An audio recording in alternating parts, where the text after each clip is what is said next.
The first be with you!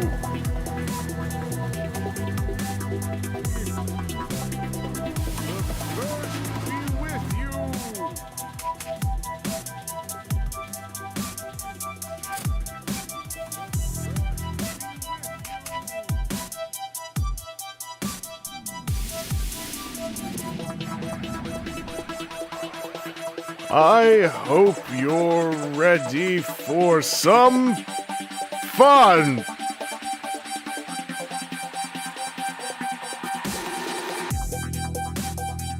We're going to shred some boxes.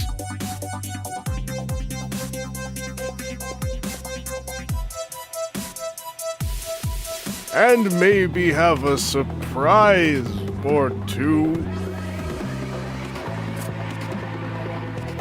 Get ready!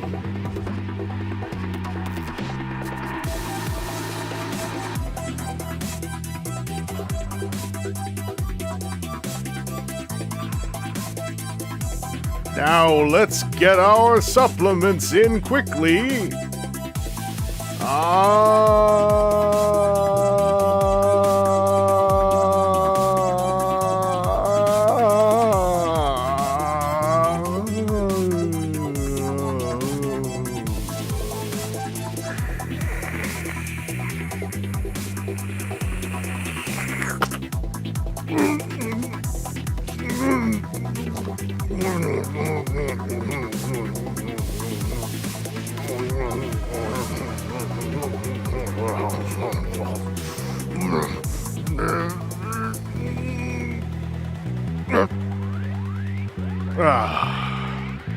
Showtime! Now the host.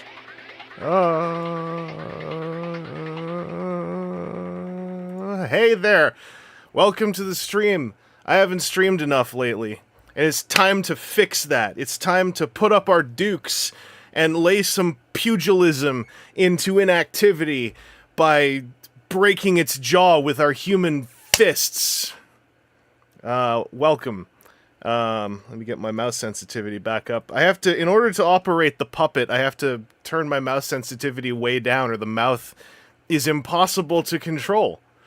How is it going? I'm gonna go look at the chat now. I wasn't looking at it during that bit. Hello, Ben Walters, Slayer's Shoop, Picky Peeves, Verspringen, Chicken Soup, Fish Pop, That Toy Guy. Could have sworn there was some... Sea Striker! There we go. That's everyone I can see right now in my larger full-screen version of the chat window. So, sins. We're all sinners at the end of the day, and let me confess to some of mine. I'm going to hell because I opened this up, Legacy Evolution Animated Prowl, by myself one day when I got him, and then afterwards I was like, dang it, I sure would have liked to stream that. And so here we go. I have bought toys, but I haven't opened any of them for like 2 weeks. Have I considered looking into how PungTubers work instead? Absolutely not.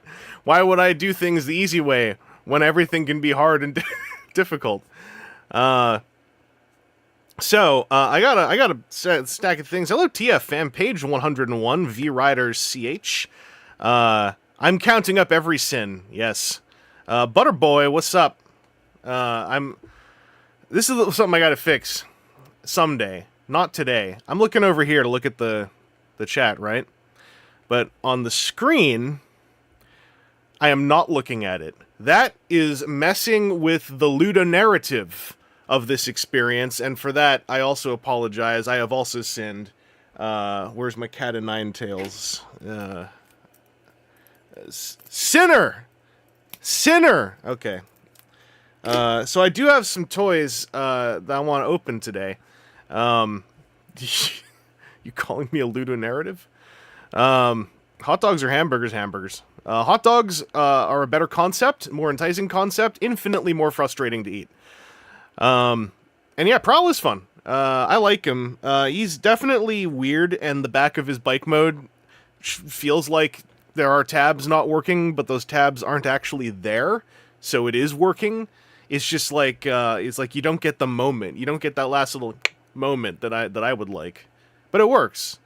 You can't see us while reading the comments. Oh no, I can, but you see, in a perfect world, I would look over here to read the comments. Because then someone watching is like, look at that! He's looking at the comments and reading them. But in my world, they're over here. You know, there's a really easy fix to this, actually. Hang on. I'm going to drag the window over. This is going to mess with stuff for a second. Nope, don't do that. Why is it not doing the cool thing where it goes biggie size? It just wants to go max size. Okay, whatever. I'll drag it down myself. There we go. There we go. I fixed it. Change what's on the monitor. I refuse. Instead, I'm going to reposition the windows, which I did of my own volition. I'm no puppet boy. I got all my free will. I gotta... Whoa. Somehow this has completely disoriented me. Alright, so we fixed it. We've grown together. So I got a pile of things to go through, and they're not even all Transformers, because I wanted to go through some stuff that I probably shouldn't have bought. I just had that moment that I have every, let's say, 3 years when a thing happens. Confirmed. I can't look at... You know, I can make eye contact. I can make... Oh! You mean I gotta get the algorithmic generator thing that, like, makes my pupils digital snap back to the... That's so friggin' creepy. Yeah, I'm just gonna take a sip. And, yeah, we we got a bit of every price point. I got a core class, a warrior class, a deluxe class, a Voyager class, and a leader class. Boom! We're going to see the whole swathe of 2023 Transformers if you ignore the year some of these actually came out. And I got to move the keyboard out of the way so as we can get going on this. So I'm going to grab... Let's start small and work our way up. Engagement, smorgasbord, all those things. We're going to start off... I found this at a Toys R Us at Dufferin Mall, where I also saw Core Class Bomb Burst. And then going off of how absolutely, literally sad Aaron sounded talking about Bomb Burst in a podcast recording, I decided to not purchase Bomb Burst. I did, however, decide to purchase, as I switch to this, I got me, finally, the last member of the Core Class Decepticon Quartet, as far as I'm concerned. This will go with Megatron, Starscream, Soundwave. I have been waiting to see this thing in person anywhere for 100 years. So I'm going to crack this open. I don't know anything about how this one works. I haven't looked at any coverage because I was just like, nope, I'm getting it. I get Core Class Shockwaves. I know he has a really funny bright red satellite. That's about it. So I'm just going to crack right in. By the way, because I've brought this up before, I have already filmed all the packaging B-roll for this stuff. Today, actually. So we're all set in that regard. Oh yeah, I saw that. I saw the Tesla Cybertruck, and I was like, I wonder who on Earth partnered with them. And I saw Mega Bloks, and I was like, you know, this makes sense. And I mean that non-derogatory. Well, I guess I do mean it derogatory. I don't mean to be I like Mega Bloks. Where's the thing? Here's the thing. It's on the back of the package. Okay. I'm gonna put this back in here now before everything gets messy. And I get really confused about my recycling situation. Bear in mind, 300 Canadian dollars, and at Toys R Us, who only recently started putting their prices back down to MSRP under the guise of being on sale.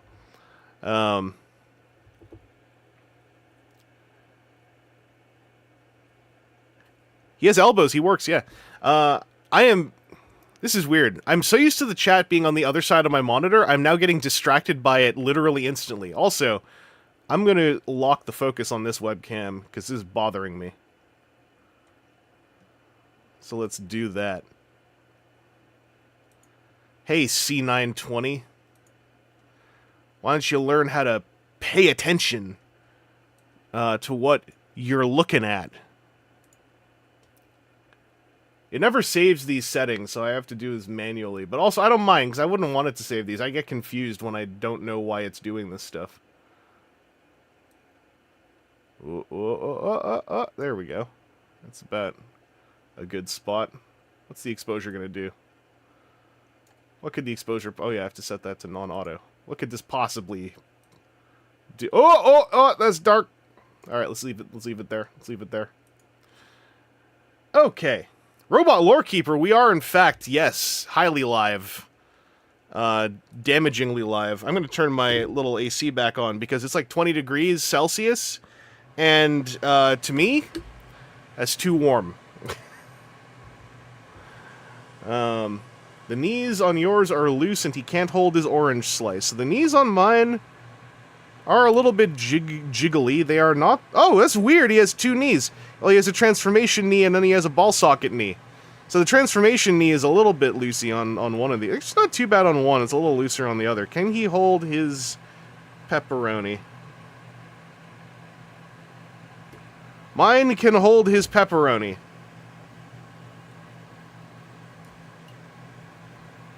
Mine can still hold his pepperoni. The transformation knee should click into the shins. I'll tell you one thing it's not doing. I thought it clicked. That was just it popping out of the friction joint. I might be missing something. I'll figure it out. Oh wait, that one just locked. No, it didn't. What's going on? I sound like a friggin' Let's Player. Hey, this joint didn't lock. What's going on? Is this some kind of new thing? These push on the back of the thigh. It did. Ain't nothing happening. So I can see the divot. Eh. Yeah, nothing's happening on mine. You can put the pepperoni on his arm. Oh, hell yeah. Energon homage. So. Has he got a waist joint? Aw. Thought for a second he had a waist joint. That's fine. He can still do all the things that I want him to do. He can scream about stuff. I've been trying to... I'm not going to do it right now. I've been trying to figure out a, what do you call it? A voice for IDW Shockwave. Because I was looking over the history of IDW1 Shockwave, and I was kind of going like, this guy has multiple voices that all have to be the same voice in various... He has to have a Senator voice, Emperata voice, Onyx voice, post-Onyx, post-Dark Cybertron voice, also the Dark Cybertron, I just remembered I'm Senator voice. There's a whole lot of, like, nuance that could be in a vocal performance for that, so I was trying to figure something out. Anyway, I'm gonna, because he's core class, I will look at a picture, and I'm gonna try to suss out how this works. I saw something about not getting his head back out, so I'll bear that in mind. Oh yeah, there's a bunch of things happening. Oh, it's a handle! I see. They remembered the one thing. They remembered that one thing that he did that time.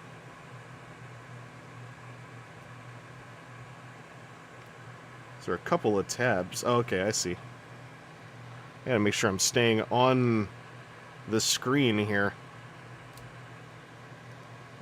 It's a kickstand. I like the two, at least if they work, I like the two tabs back here.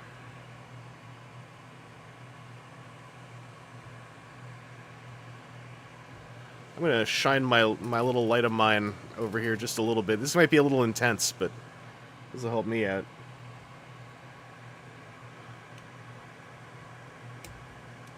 I am very pleased that this little guy is going for the, like, the siege look of just being a spaceship first and foremost with the winglets. I like that on a Shockwave. I think it's a good look.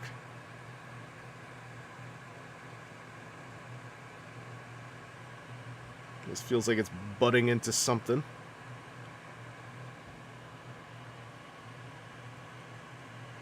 Oh, you gotta do funny things. I see. You gotta do funny positioning tricks. Do you? Do I have Leader's Shockwave on hand for boat mode comparison? I do not. Oh wait, there's a hinge. I do not have him directly on hand. He's in a box with siege stuff, because my apartment is little. I'm generally not well prepared for comparison stuff. I've been trying to get over it, because that used to just make me not even want to film videos, thinking like, well, I can't properly compare these two things. And then I kind of realized, like, everyone does, so it's okay if I don't. Oh, that's satisfying. I love this. And so where's this supposed to go? Just back here? Aw, that's cute. It's like a ray dome. It's like that's for when he has to do super reconnaissance, but I like that you can also... I was worried this thing was going to be somehow, like, integral to the overall visual structure and physical structure. I like it's a thing I can just forget exists. If I just want good old Siege Shockwave airplane spaceship mode.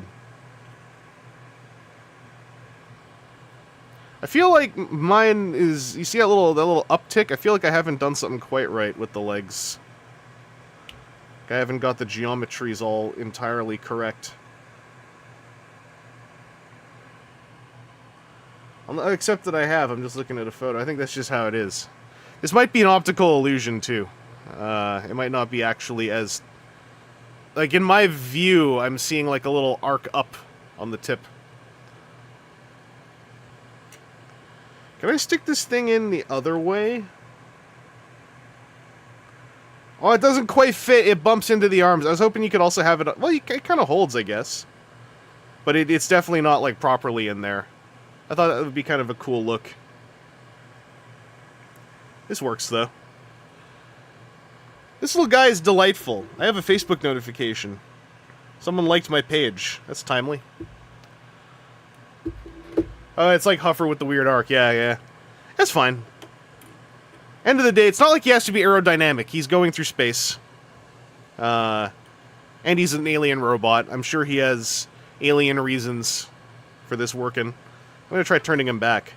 I'm really happy with this. I like the core class Decepticon foursome a lot.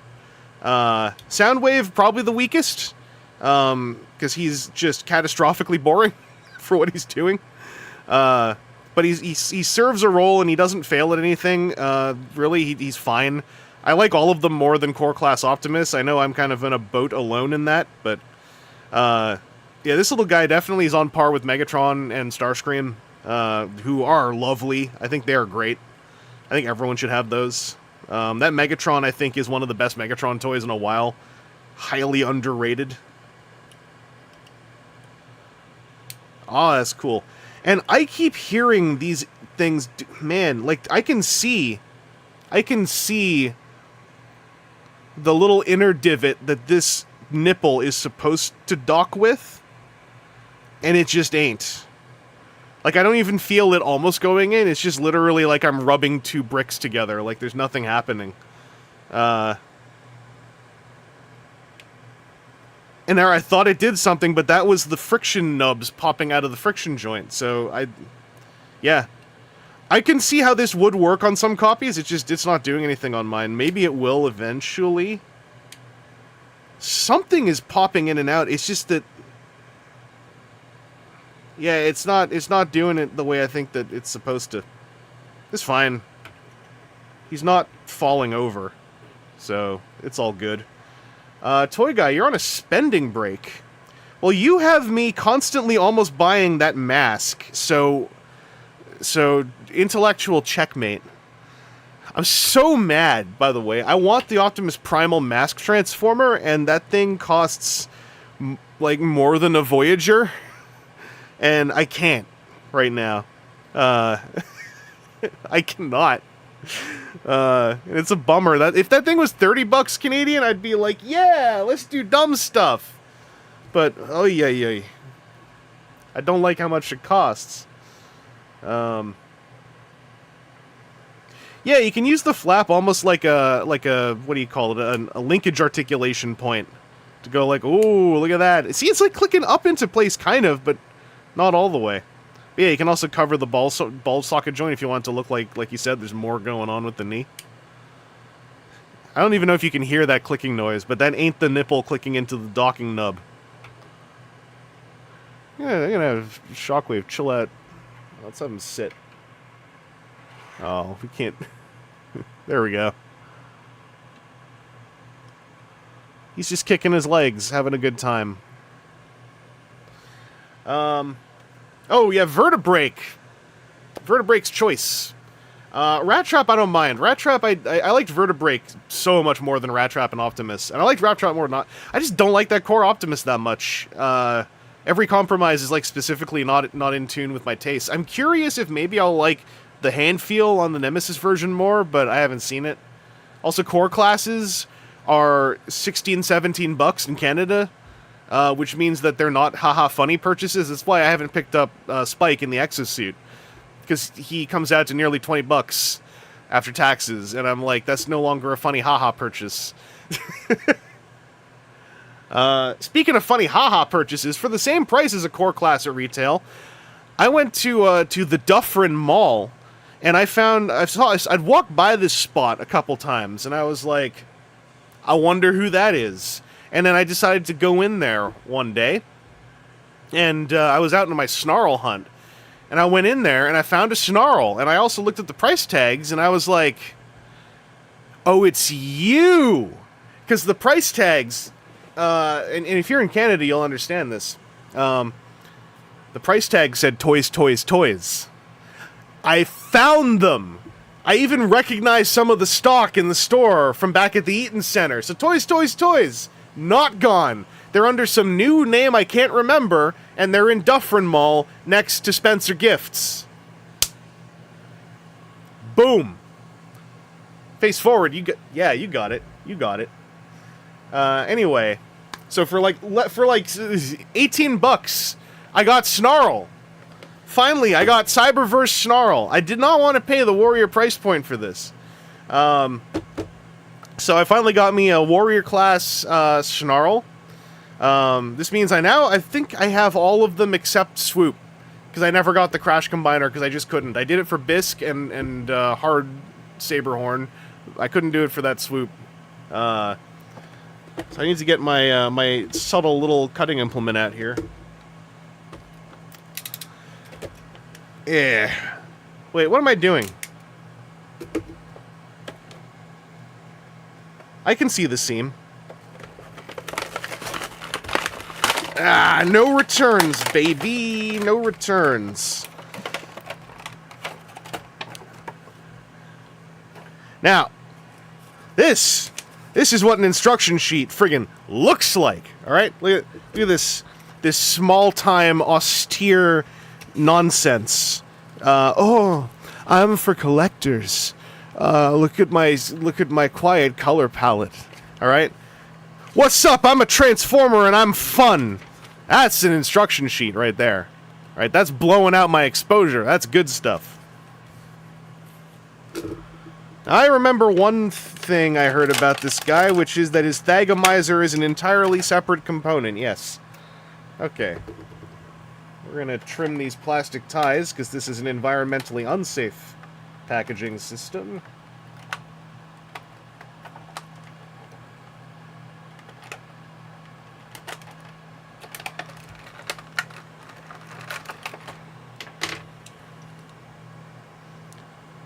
Yeah, Mimicry, the Warrior class Cyberverse toys are blister carded. Whoa, Shockwave, you fell down. Which is funny, because, like, they are environmentally unsafe, whilst the Collector Deluxes are environmentally friendly, and you'd figure, like... I don't know why I figured it would go the other way around, but... Yeah, here's his Thagomizer. It's a whole separate thing. So either TJ or Aaron told me about this. I know it was one of those two because it was on a podcast, so whenever anything is from a podcast, I always just say either TJ or Aaron told me, by process of elimination. Get out of here! Alright, I'm going to take a look and see how this is supposed to work. Oh, not the tail, just the spikes. I mean, they're all here, right? It's still one piece. See, I think this is both a sheath and a parts-forming piece, if I remember correctly. I can't... I'll find out. Because this whole thing also seems to be doing its own... Oh, that's like an offset peg. This guy also has an action feature, by the way, so let's see how that works. I think this is what will kick in the action feature. Oh yeah, here we go. Thanks to my expertise puppeting my intro host, I can do this pretty well and easily. I don't need that to be there. I can just do this. Who needs automorph? This is fun. This is why this is good. Is this whole mechanism? If you hold on to it, it's also just a ball socket shoulder, so you can ignore it, right? Or you can move it up and down like this, or you can just hold it and ignore it, and the joint still works. I love this stuff. Warrior class Cyberverse Bumblebee adventures, I think were a little bit scarcer to find in some parts. But yeah, you can pump the Thagomizer to make the fist go up and down. And then they say you can also put the Thagomizer on his... There is a specific peg only on one hip for this thing to go like the biggest sheath in the world. Alright, does the sword... I'm not gonna look. Does the sword go in or not? Sword's a little gummy, by the way. Won't break. It does not. Just... Oh! It does go in. So I think this is actually supposed to be a sheath. We're using Bionicle play features.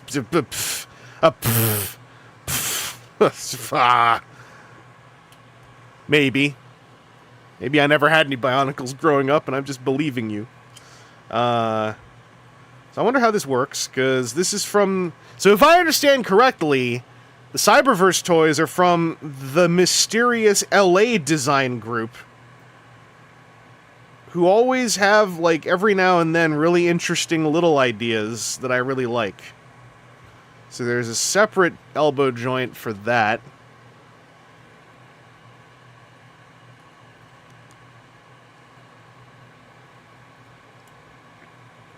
These do that thing that dino legs do. Oh, you swivel this around. Okay. Oh, these are the rear legs. Oh, I see why that Thagomizer is a giant thing now. Okay. Yeah. Yeah, I only had one Bionicle growing up, and it was one of those little four-legged things with a slingshot. That was about it. I missed Bionicles. It has made me incapable of fully connecting with my audience over the years. I'm not even entirely joking. Alright. So, this was like that. So this does have to come off.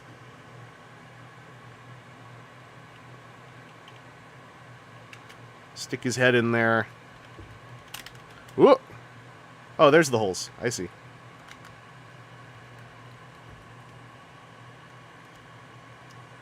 Those holes go in deep.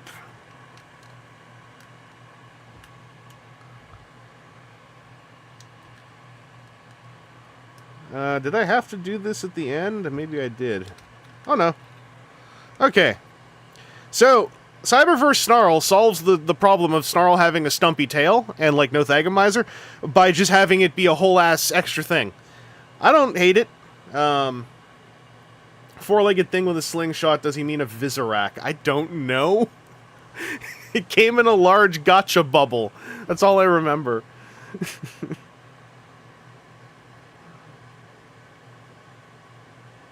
I'm talking about a Slizer/Throwbot, a Bionicle-adjacent Lego toy that predates them. Ah! Oh no! I actually am a Bionicle virgin! Also, you can clip things on YouTube live streams, just to, in case you're wondering. Sad that I know from your descriptions. No, that means you are an academic of not only Bionicle, but the Bionicle adjacent. Like when I, in my Discord, spent, for Springen, if you're still here, how many years in the Discord, it felt like years, it was a whole day, where I was like, remember that Bionicle-like line with the Two-Face guy? And it was like, what are you talking about? And I eventually found that picture. Anyway, I like this. Does he have to parts form? Absolutely. Is that sort of a shame? Yeah. I mean, let's see. What if you don't parts form him? We'll just find out. Yeah, that day was so long. I think I was in Victoria at the time, too, so, like, it was this thing I was doing off and on.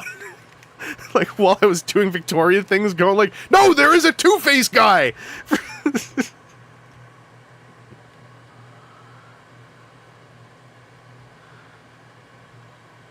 Okay. Oh, also, hey, look at this. There's 5mm ports on there, just for reference.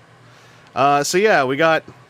You can just leave it on, and we can have like this Bloodborne character, which I don't mind. I don't hate this either. PJ Mays Days. Have I messed with the new War for Cybertron figures? I haven't. No, I've actually been on an active search for Gamer Prime because he showed up around here. I still haven't seen him. I can't pick him up now because I blew my current fun budget on something else today, but I have not messed with them. Barricade is add to cart for home delivery able on GameStop Canada, but I checked some coverage on Barricade, and I don't think I want to just like drop deluxe price on him like immediately when I'm having to be kind of picky.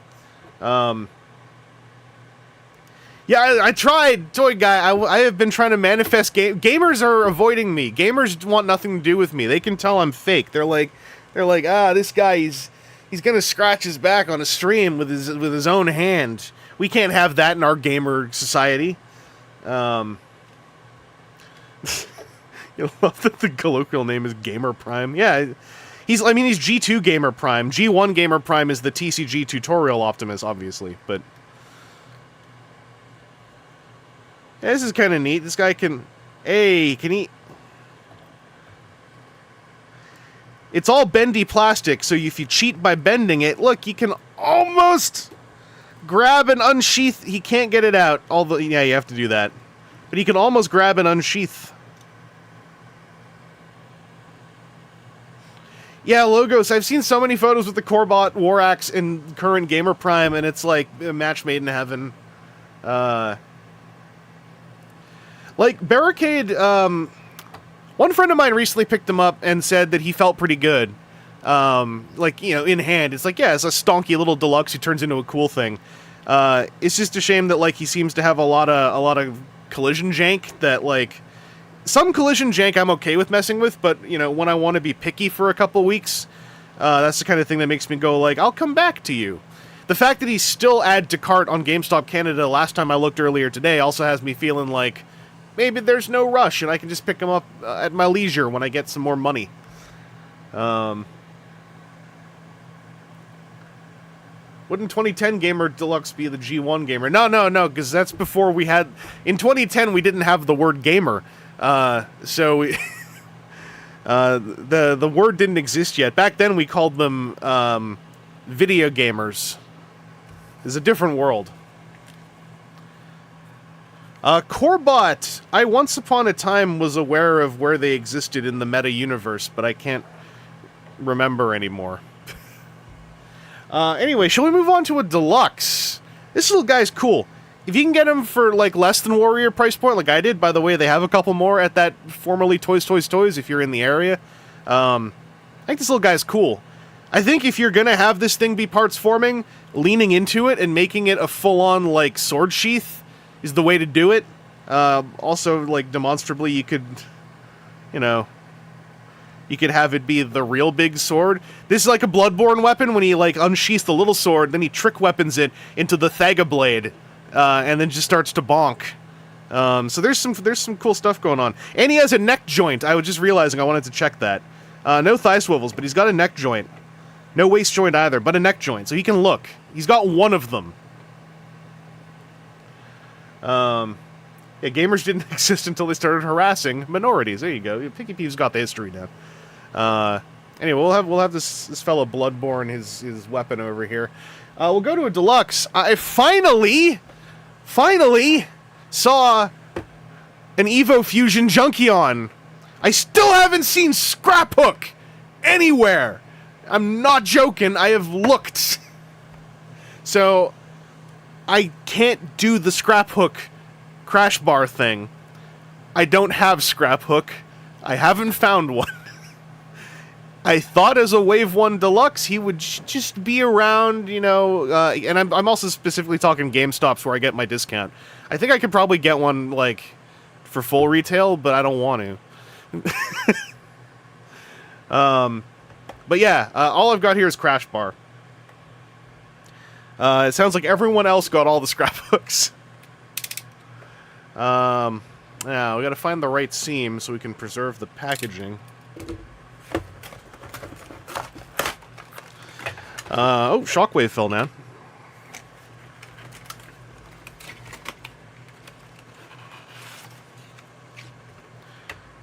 Scraphook's arms like to collide with everything. Maybe you like to collide with everything. That was rude. I'm sorry. In Canada, GameStop selling toys is like, it's been a sort of an institution for the last, let's say, 5 years. It's actually the best place to buy toys in Canada. No, that didn't hurt. That didn't hurt. This was windowless packaging. Everyone's all like, bah, windowless packaging. You all liked watching it die. That was like a snuff film for you all. You all enjoyed that. Stream's not for kids, by the way.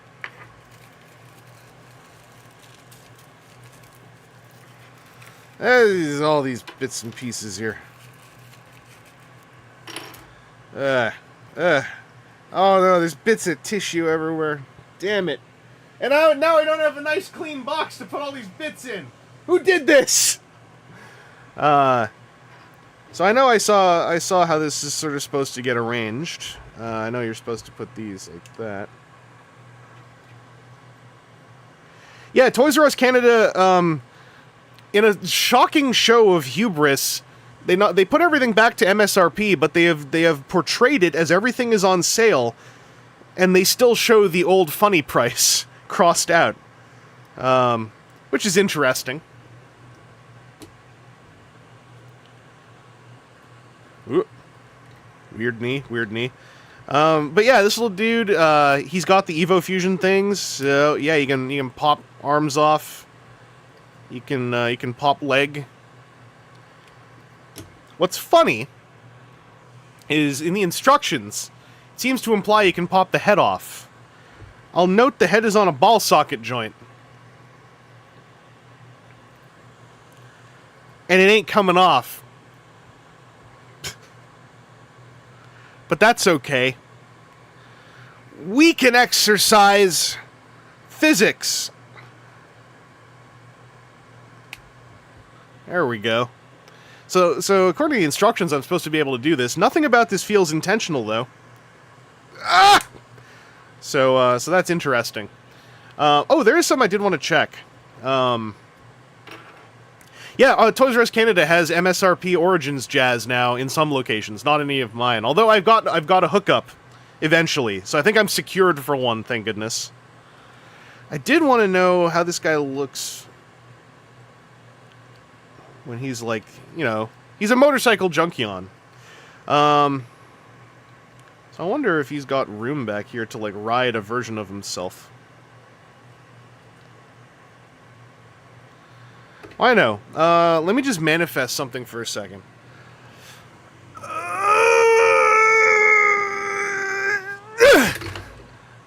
Okay. So let's give this a try. I was curious if there were any, like, linking up tabs or the like back here. Calm down, Shockwave.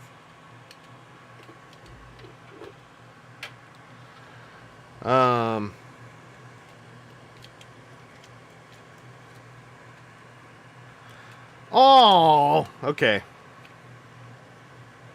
I saw these little like slots and tabs on this that were alternating on the sides of the legs, and I was wondering if maybe they would link up in vehicle mode, but they don't seem to for the purposes of riding. I'm sure it's for like, you know, Evo Fusion.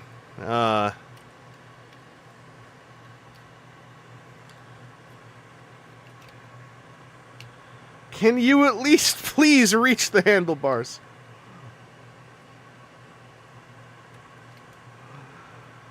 Okay, he can implied reach the handlebars.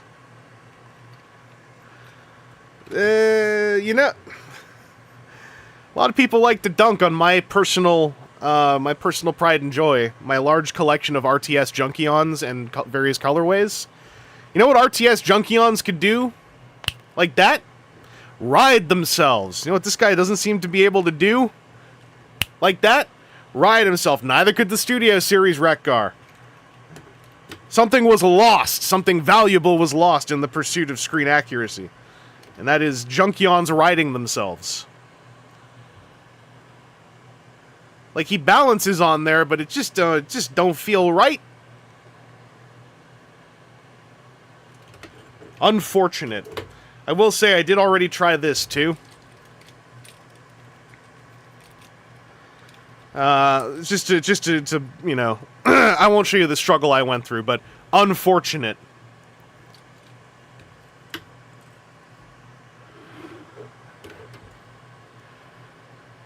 Anyway. I don't have the SS86 Junkions nearby, but they are larger than this by quite a notable amount. I only actually have 2 Wreck Cars. I never picked up Heap. I forgot what the word in front is. Because I only ever saw him, like, twice. I would like to pick up 1 or 2 of him eventually, but I wasn't able to at my leisure.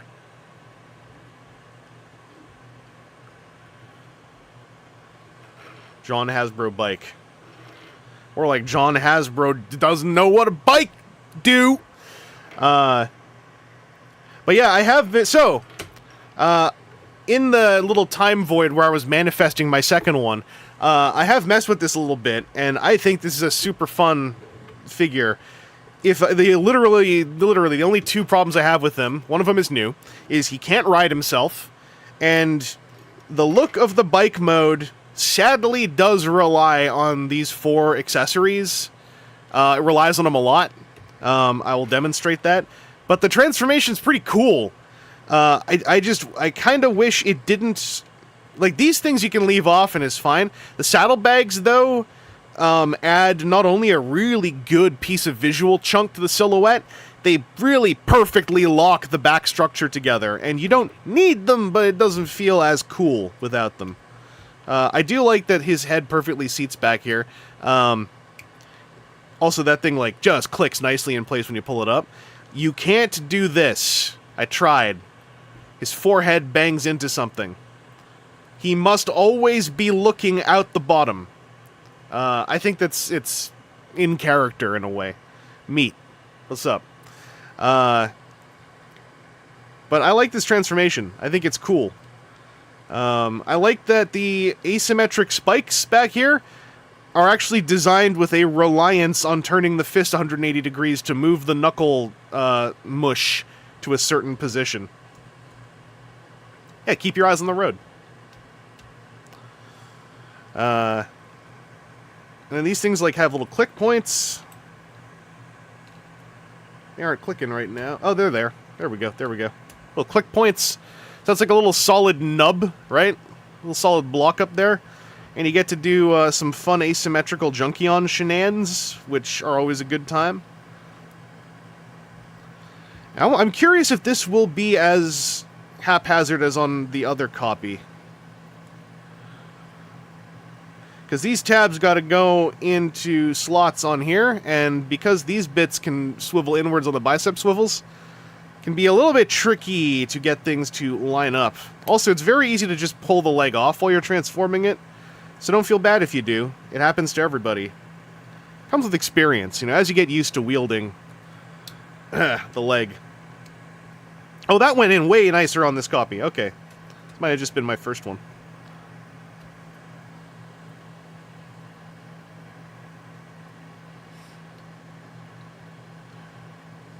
By the way, you might want to keep your eyes on the road. So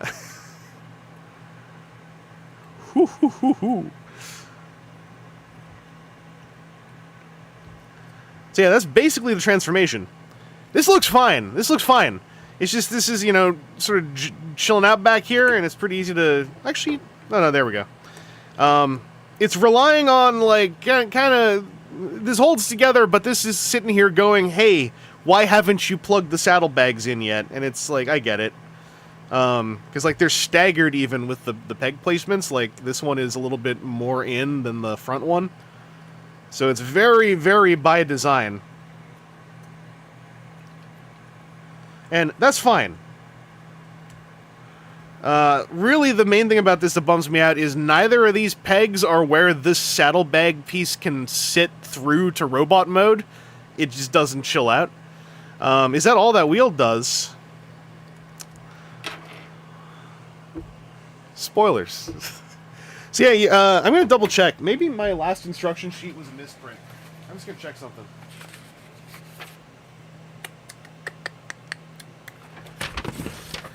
Yeah, they don't. So they don't have this on the instructions. This whole thing here can untab and hinge outwards.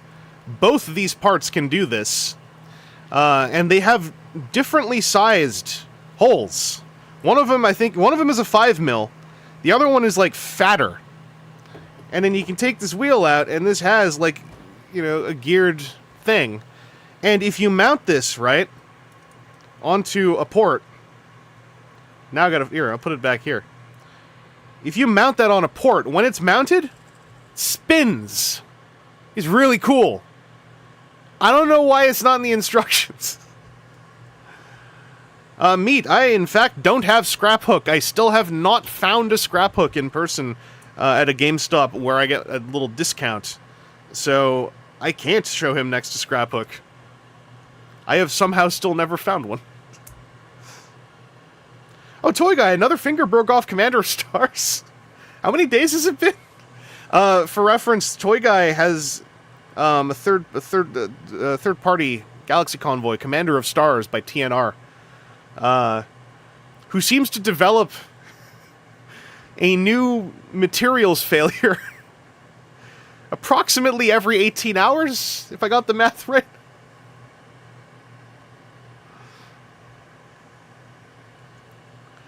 It's an interesting thing to follow.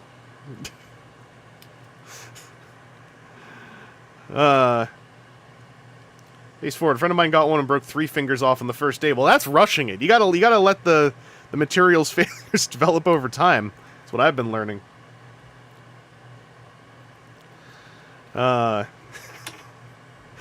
It's very funny because like, wasn't the first thing like, oh, there seemed to be some scratches on the wings. It's like, damn.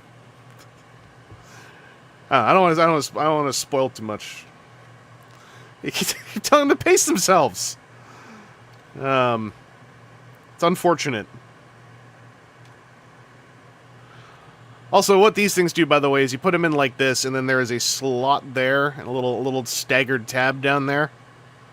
So it just goes right in like that. It's real satisfying. For vehicular Evo fusion, you can bop these pieces off. Oh, you gotta take the saddlebags off. This actually means I can check something else I wanted to check. Yeah, everything about Commander of Stars, the design seems fine. Like whoever worked on it as an engineer and a designer, like they all did fine work. It's just the manufacturing seems like it's a nightmare, and I feel really bad for the folks who put in all that work designing the thing. Oh yeah, this is what I was hoping for. Alright, so there are these staggered tabs and slots that also have no explanation. So this means that this is how you do the chariot look. Because I'm pretty sure this is designed to, like, mate with the front of Scrap Hook. And if you had more crash bars, you could just keep tabbing them on the sides outwards in perpetuity. And I believe you can do the same thing with this side, because I saw a tab in a slot on here. Yeah, you can. So this too, if you extend the leg out, this can also mate with, I am assuming, a scrap hook.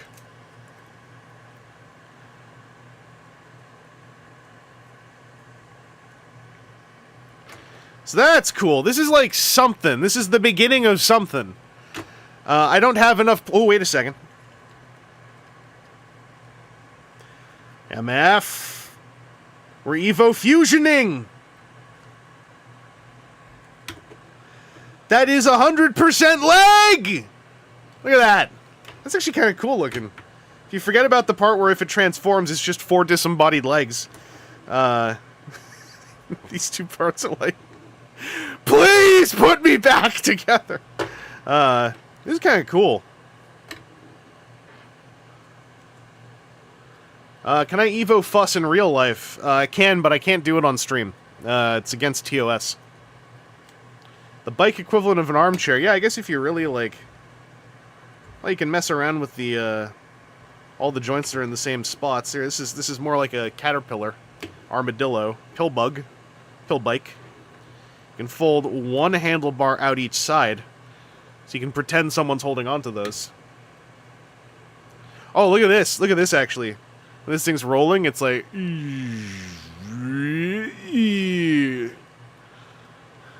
Oh, that's cool. Okay, there's something going on here I like. It required a double crash bar. So I guess it's crash bar, and then I've been calling the other one crush burr. I think you just changed the vowels to use.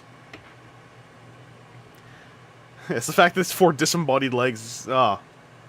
It's freaky. It's freaky! Can I make an H-bike? Can I make an H-bike?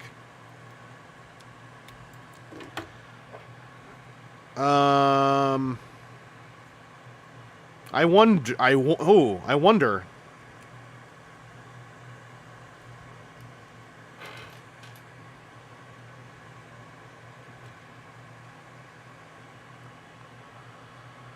So we can put that there.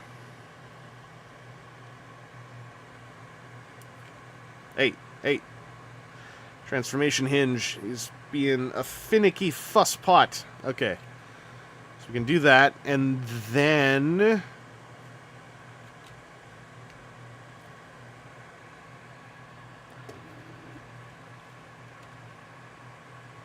Okay, I have to fold these out a little bit.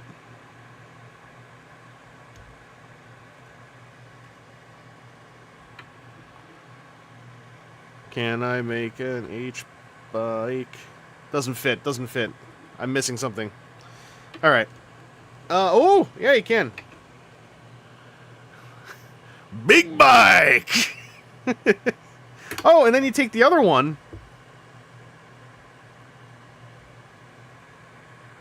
Oh, no. Oh, wait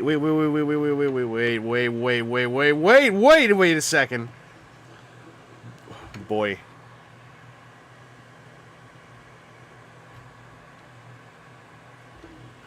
What a perfect play pattern!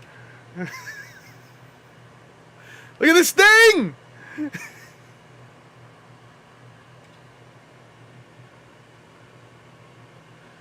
The Caterpillar bike!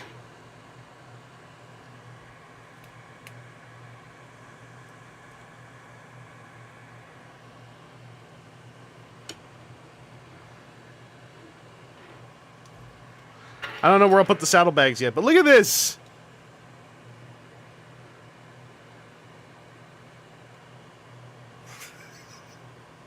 I genuinely did not plan to play with Evo Fusion things because I didn't think I could with just 2 crash bars, but look who ate some crow! Look who's a fool! Raise the other's head so they can look at each other.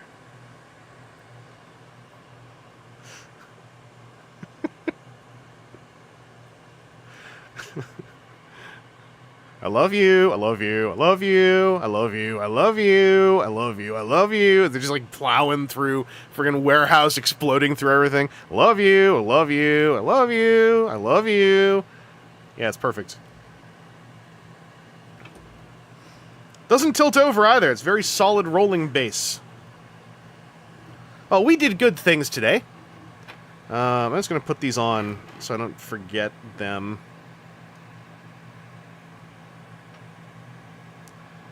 Oh, these are asymmetrical, and I will not remember which is which. Okay. This.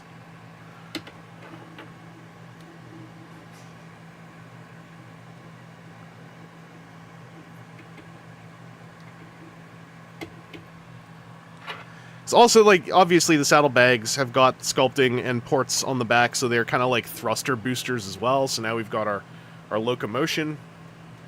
Perfect.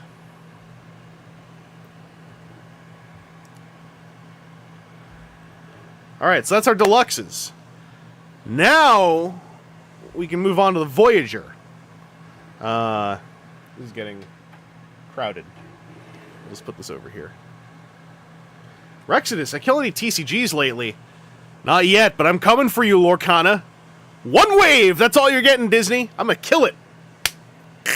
Dead! No Mickey Mouse trading cards on my watch! Send me free samples.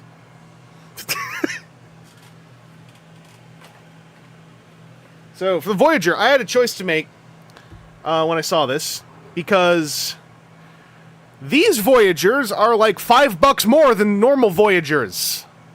But then everyone was like, I can't find this one, and then I saw this one and the other one, and 2 of the other one, and I was like, alright, so yes, it's Primal time. Now, I need to go over something embarrassing. Because people are always like, oh boy, that's a whole lot like Kingdom Optimus Primal, ain't it? I sure would like to compare it. For some reason, I know where all my Kingdom toys are. Except Kingdom Optimus Primal. who appears to have evaporated into the ether of my depression clutter. I have no friggin' idea where he could be. I have checked every single spot where I thought Kingdom Toys would have ended up before I collated them all into one place. Yet, Optimus Primal is the one I can't find. I don't know where I put him. I must have been having a really bad week that day.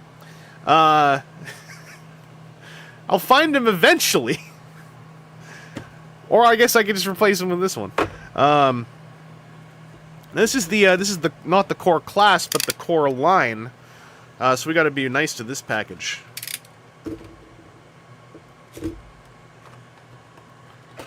Did I try looking in his hiding spot? I mean, obviously I looked in the hiding spot first. I'm not new to this. Ooh! New instruction book color. It's okay, I don't mind it. It's a little muted, but I like that it's still got some punch. It's like a vibrant muted gold. So here's what he looks like when he's on his packaging. With all of his thingies and whatnot behind him. Which do seem more Kingdom related than movie related. Yeah, this is the main line, the Core Voyager, I believe it is called, which is this very silly name. Waka Waka. Let's cut his things free. So you should check the back. Okay, there's just one flap butt to keep track of back here.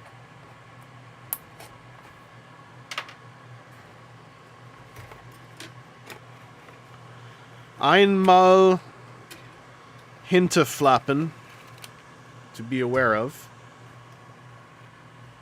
Oh, where's all the bits and pieces? There we go.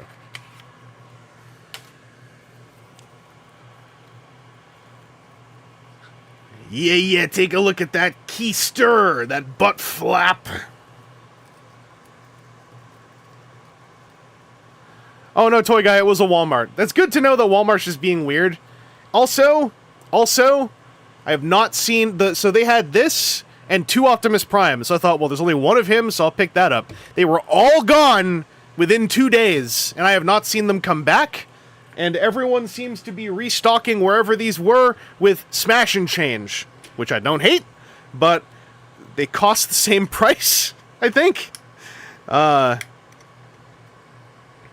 This actually looks less desaturated in person than in all the photos I saw. So there's some flap. I think I saw these can store here. That's cool.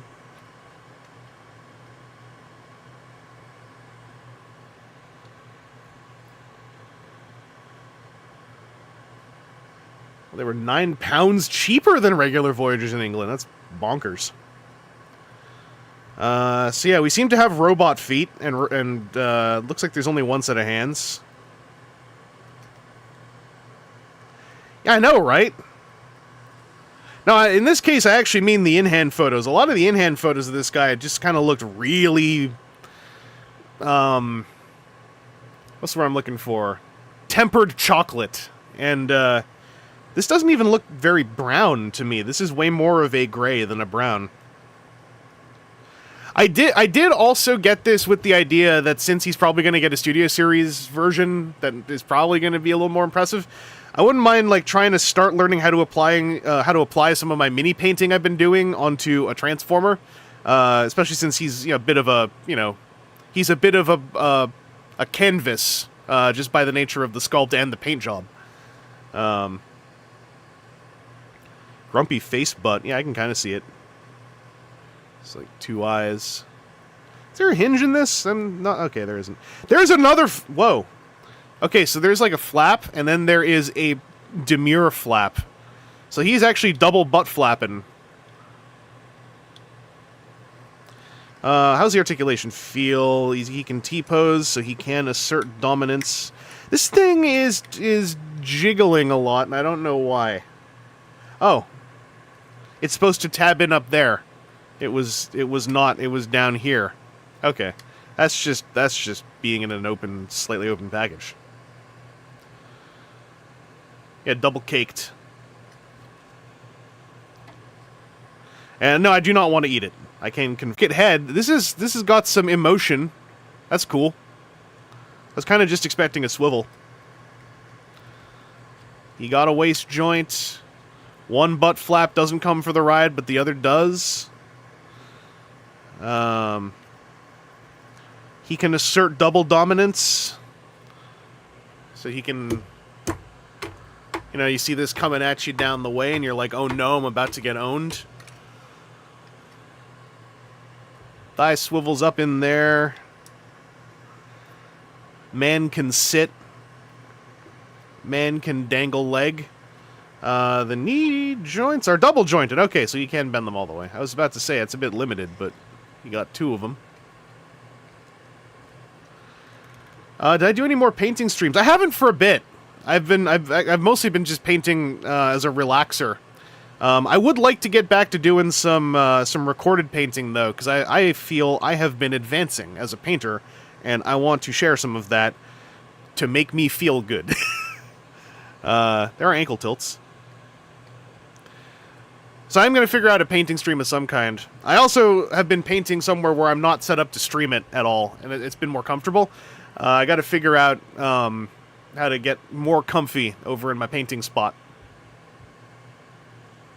Kingdom Toy can't tilt his head, so there's a plus. I forgot about that. Alright, so I guess let's monkey. I heard that this does cool stuff. But I'm going to start down here because I noticed something else cool. So those fold up. I'm not used to that. Ooh! Yo! Robot foot storage. That's kind of neat.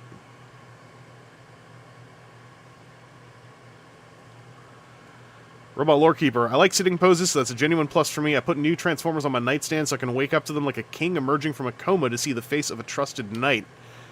Feel it. That's freaking cool what the feet just did. So there's probably like a bunch of swiveling. Now, yeah, I've seen some of this because everyone was tweeting and posting photos about how neat this is, but I haven't actually seen the full process. So this will be a journey of discovery together. I also, because my Kingdom Optimus Primal has been missing for so long, no longer remember how he works. So if there are similarities, I won't remember them. What I will say is this plunger has delightful hand feel. It's got that smooth pumping motion, and it's got that like gradual increase of resistance as you go in. That's just choice. I'm guessing these just close up again. I'm seeing pecs, so this must be Gorilla Chest. I'm assuming nothing opens on the wrists. Yeah, it looks like it's just glued. So, why is this do that?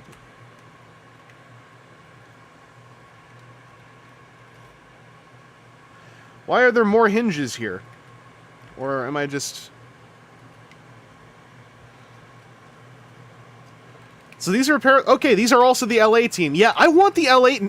The moment that the main team mentioned... Oh, by the way, the main lines, they're just another team in LA. I'm like, you mean some of the weirdest, unique, and also working ideas in the last few years are all from a different design team who don't get any airtime? MF, you can't just tell me these things and then start telling me to go check out the new RoboSend promos. Oh, does this go in? Yo. And now I just see Labyrinth in the chat. Yeah.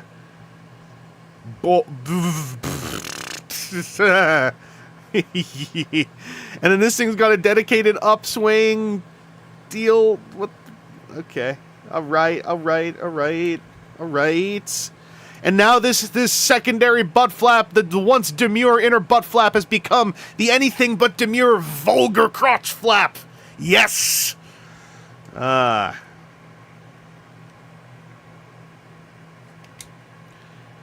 Oh, for a second I thought this clicked in back there and I was about to lose it. Okay. It didn't, but still.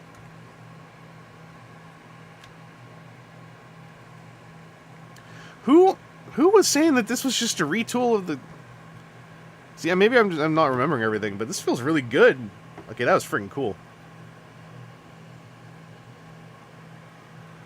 So all this time I did not catch, obviously, that the robot chest went behind the monkey chest.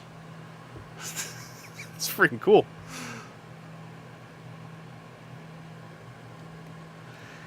Yeah, like, you probably don't need to go bonkers looking for this one, because at the end of the day, if this is anything like, you know, Cyberverse, or Earthspark, this stuff will probably be coming out of warehouses in perpetuity for a while.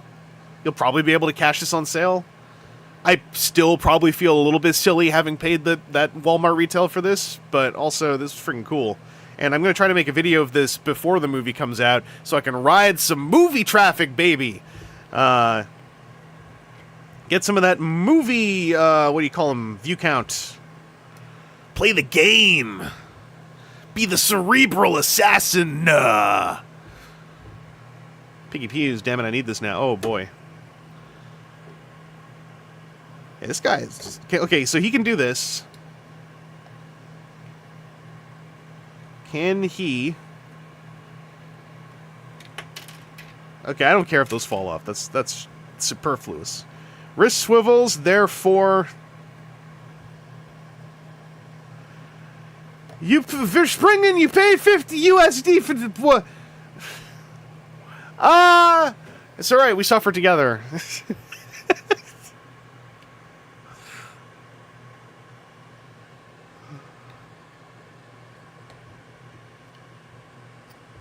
So, okay, here's my one thing I'll say. The legs never feel like they aren't the robot legs when he's not in this pose. There's no natural standing monkey leg pose you can really do, other than just this. And I think at this point they do just look a little bit... He suddenly gets very... Like, I guess it's fine, but it doesn't quite have that bespoke monkey leg feeling I remember getting off the Kingdom version. So, little qualm. World ain't over. He can go gimme bananas. Kingdom Primal has the same... Okay. I am misremembering that. Gimme bananas.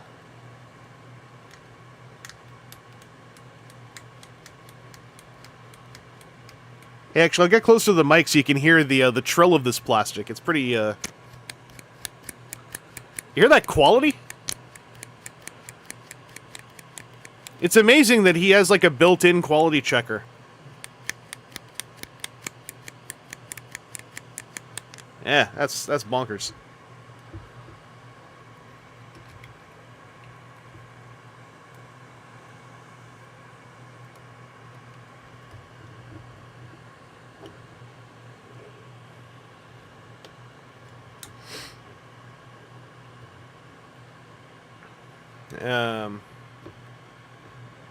What's a pencil? Slayer Shoot mentioned something I really should add. Let them come. There you go. They have an Labyrinth. They have an emoji for it. I feel like I've seen this actually now that I'm looking at it. Right. My nose is itchy. From all that brown nose, and I just did to Hasbro because I talked up their toy. I'm not actually... That's just aimless. I haven't even been on 6-inch figure YouTube for a while. I don't have a soundboard. I have a folder called Streaming where I have a bunch of MP3s. Yeah, Wheeljack, it's like a pen but permanent. You can't lose fists. You can always check that chest plastic whenever you want. I want to do that chest transformation again. That was so freaking cool.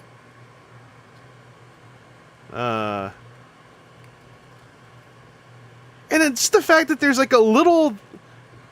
It's not just that there's a flip out step, it's that there's then an unfold step as well. That part that's just choice. That's like transformation design, not so much for like function, but for form, to make you feel like something is transforming more than it is. Labyrinth, I literally asked you in a previous stream when you used the emote. Well, get ready to be asked that again in a couple weeks whenever that happens again. Woo! Oh god, that was even the Tarn stream. Oh, man. How did I open the chest? Yeah. This is so friggin' cool. It's like you do that, and then also you do this. It's like Ultra Magnus's layers of chest opening and closing to receive the friggin' Matrix. Oh, I like that. It makes me happy. And I think I saw in the instructions, they called out he has enough channel in his palm to do this too, so he can ray park it.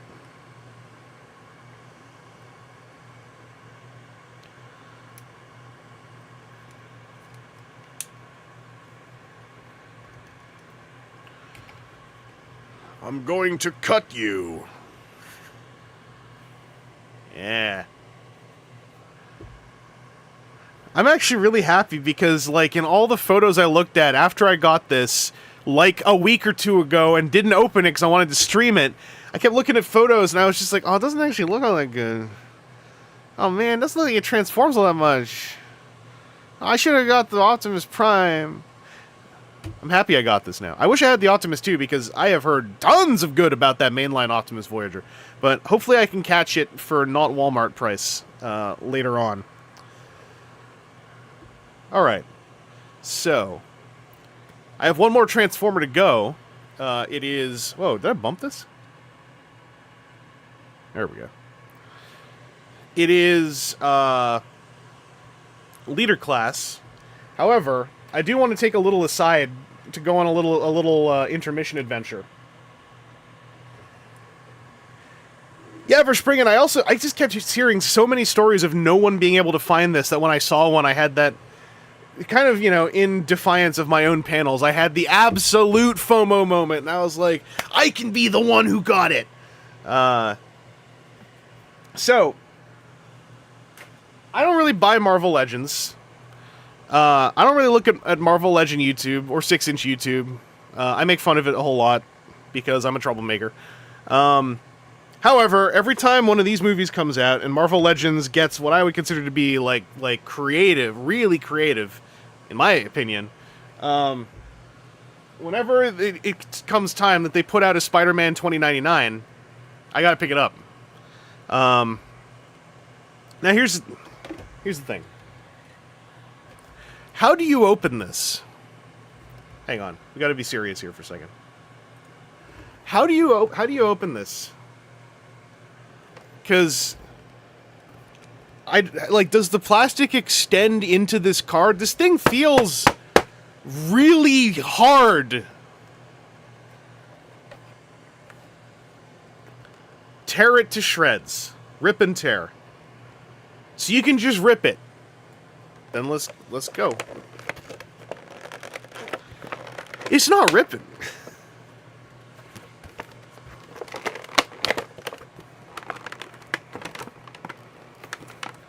Okay, so if I peel this back like this,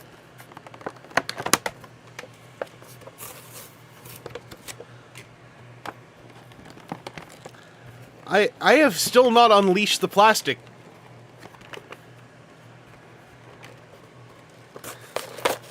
Okay, so you can just rip the back. I thought you'd have to knife this, and I was like, good lord. Have they really gone that far? This is still extremely anti-theft. This is double glued, actually. So, okay, let's go back to the close-up. So, obviously, this is glued here like a normal blister card, right? it's also glued. It's also glued the other way around on the other card, so they glued it. They glued it on both sides of the edge of the blister. Like, that's... I mean, if you're tired of people ripping heads off your toys, I guess I get it, but... This is a lot of paper use, I am gonna say. Hang on. I lost the legalese. Anyway, I always have to get Spider-Man 2099. It's just a rule. You're looking for a common rider that's a little bit goofy but can take itself seriously when needed. Build would be a big one, but there's no easy legal way to watch that. So, of the legal ones you can watch right now, for goofy but serious, probably 01. That's available on Blu-ray with the epilogue movie. And then you don't have to watch anything else after that.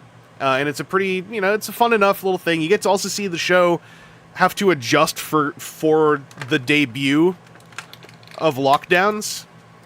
So 01, like, yeah, of the ones that are legally easily available, 01, if you can go torrent hunting, Build, there is no easy legal way to watch Build right now.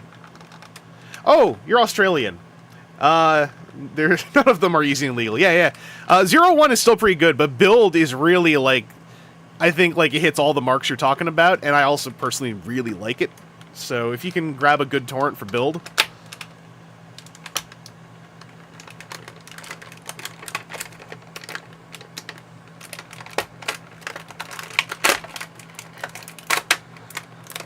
This wing pack is literally holding this guy in there. There's a whole extra piece of bubble back here holding the Miguel wing, as we call it in the fandom. This is all recycling. Ooh. Just the two hands, right? Okay.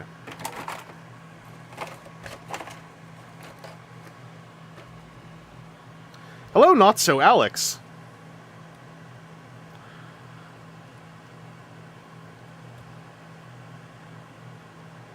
Oh, did I get the envelope? I did not yet get the envelope. The envelope. I'm gonna move this to one side. So I did check some coverage of the new Spider-Verse figures because they're all very unique looking and I wanted to know more about them. And there is something inexplicable to me about these. I was curious how it would feel in hand. Because we've kind of arrived, right, at the point where we're like, you know, a wide-range ball-socket mid-torso joint kind of does everything, especially if we're on a retail budget. For whatever reason, he is a cut waist and a real old-timey T-ab crunch. Feels good, at least. Some of the coverage I saw was really zeroing in on the part where it's like, if you fold it all the way back, you lose the symbol, and if you fold it all the way forward, he's got a hump on his back. And I was kind of like, well, yeah, that's what they always were like. Like, I saw this being played up as a really huge negative, and I ain't seeing it. I think it's fine. But, again, I also don't buy Marvel Legends very well. The last wave of Marvel Legends I bought was the Stiltman wave. So, like, I'm kind of new to pinless joints, too, still. I missed some stuff here. Yeah, no spoilers for Shin Kamen Rider, please, if you're getting tempted. Americans are able to see it this month. Canadians are not able to see it this month. Oh, hey, what's up, RG1 Studios? Yeah, I'm taking a little aside to mess with the new Spider-Verse 2099. Yeah, I also think Kamen Rider Zeto is a really good contained little thing. I think you can watch that legally on YouTube as well. Yeah, I saw there were, like, no butterfly joints. That part, like, it's a bummer, but I was more, like, just surprised they went with this hard T ab still when I have seen that they are also doing the ball socket mid-torso on some of the same figures, or same wave figures, like the Spot. So I was confused by this, but the range feels fine. I know there were also worries about fragility, although I'm pretty sure those were on everyone except Miguel, because he's big and thick. These joints feel fine. These joints feel Hasbro 6-inch fine. They're a little squidgy.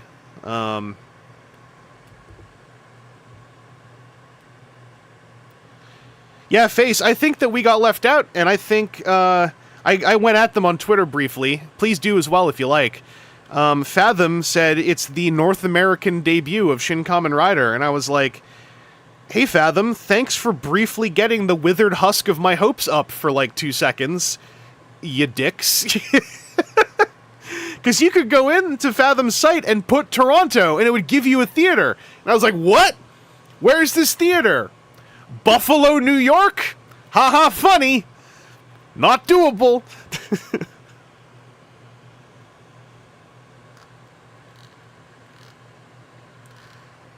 Man. Hasbro 6-inch. Sometimes you get these noises. That's the thigh swivel. It's fine. It's flexible plastic, so I'm fine with that more than... If it was squeaking and it was fig arts, like some fig arts that squeak, that would make me a lot more scared.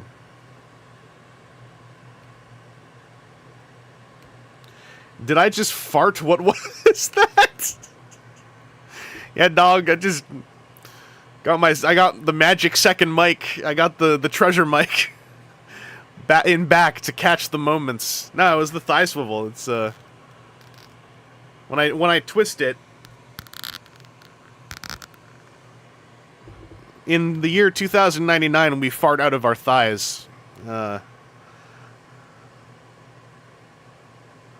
Pee Pee Poo Poo says fart stream. No comment. The ankles feel really good on this guy, actually. There's like a slight detent. And the tilt even is like doing stuff. So like, I'm not gonna lie. I saw comments around this whole wave, Miguel included in this comment, saying like, oh, this wave, they're practically bricks. And I'm like, dog, what do we say about hyperbole? Would I ever do an ASMR toy review? Toy review, I don't think you could easily... Well, I mean, I guess if you went right up into the microphone like this and then talked very carefully, then I guess like you could, but I don't have the patience to. That was old chill formations. That was primarily about capturing the clicks and the rickets of the plastics. Yeah, the Spider-Verse style, like I said, this is like the Stiltman wave was also kind of the Spider-Verse wave, right? And they went really like not base buck on those. And it really excited me. So when I saw that they were doing that again with this wave, I was like, hell yeah. That said, I don't know if I'm going to do like the full wave. Because Peter B. Parker seems like a very good figure. But I don't want sweatpants Spider-Man. I just want the Peter B. Parker in the suit Spider-Man because I like the the kind of roundish proportions, and it's killing me that like they're like, no, here, have half. And I know it's from a scene, but I'm like, make him a deluxe and give me swappable, like, you know, clothed legs.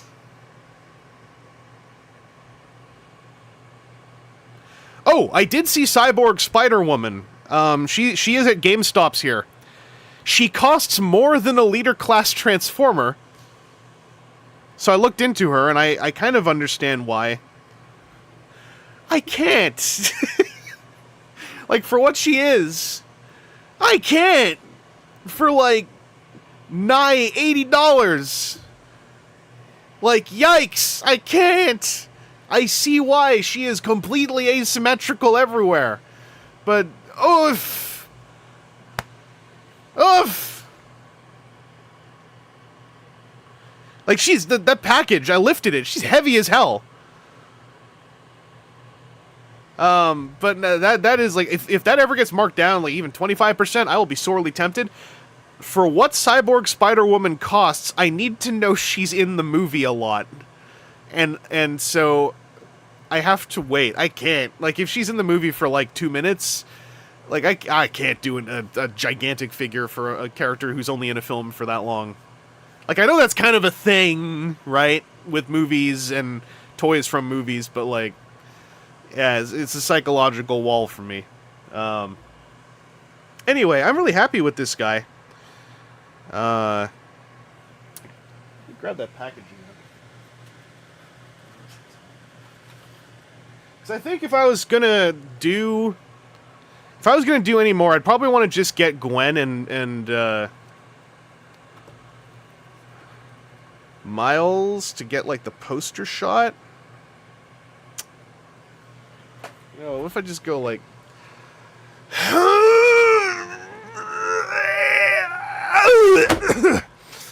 Oh, okay. I'm glad that still works. Let's give it a try. Because I figure these three, right? They're on the toy packaging, so they've got to be in the movie. Enough for me to want to get figures of them. So, so let's do this. Let's see how these turned out, too. Not so, Alex! I need to start watching instead of just listening! Never! You're living the best version of this! Stream is not for kids! Oh, Snarl's in the 86 movie, you just gotta know where to look. He's an Easter egg. See if I can do a clean peel on the Spider-Gwen package. Agony podcast.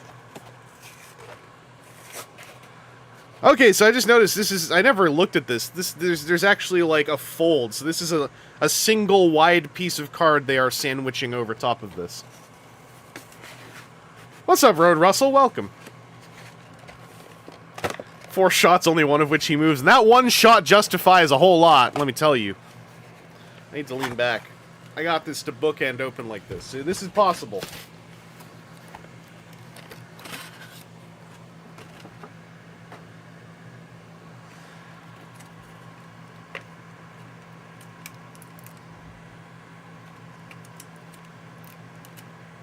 Okay. I did check out videos of the whole wave. I found someone who was, like, vaguely chill. They do exist in 6-inch action figure YouTube. It's just the moment you go looking in 6-inch action figure YouTube, you start getting just recommended like the pinnacle tier angry guys. Where, like, they figured out how in their thumbnails even to exude like raw mad. They figured out how to type all caps in specific patterns to make you stressed out when you read them. Yeah, these packages are gigantic. I don't understand why they went for this look. Like, it's kind of eye-catching, but, like, it doesn't feel like... It's not cool like a box. So, anyway, that whole talk about mid-torso things, like, she's basically got a mid-torso thing, and I think that looks like it works fine. It's probably, you know, a figure-by-figure decision. It's odd to me, because this feels like this is just the strictly better choice for everyone involved. You don't get quite as much range, but you still get the good range, and you get the smoother look, right? Oh, Picky Peas, it absolutely feels like those. There is a huge permeating sense of that stuff. As like a garnish. It's like a fun garnish.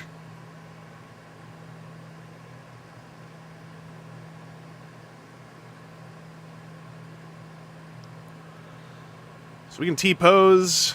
We can assert enough dominance so we can starfish towards our enemies.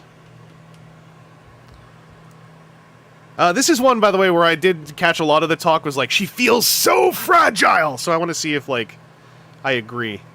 So far, I don't.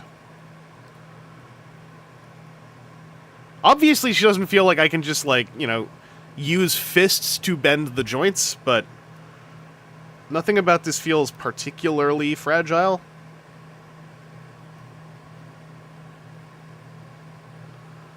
Mimicry. 6-inch people have a lot of the sort of folks who get mad about articulation then never pose in anything but an A stance. I mean, that's a... Transformers has got some of that, too, to be fair. Man, that pinless knee looks so friggin' good. Like, I'm not used to this. I don't collect Marvel Legends that much. So, this is like... I'm getting to enjoy some of this technology up front. Like, pinless and on a very thin sculpt. Like, that looks really friggin' cool. There's like a minor detent on the shoe joint. I mean, this is... To my druthers, nothing about this feels fragile. This feels like a dense, solid couple pieces of plastic here. Like,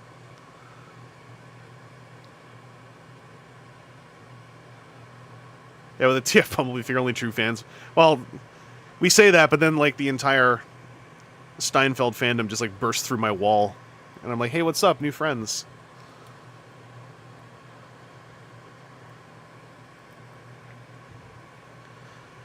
Yeah, like, I'm just gonna say it. Nothing about this feels fragile. I don't understand.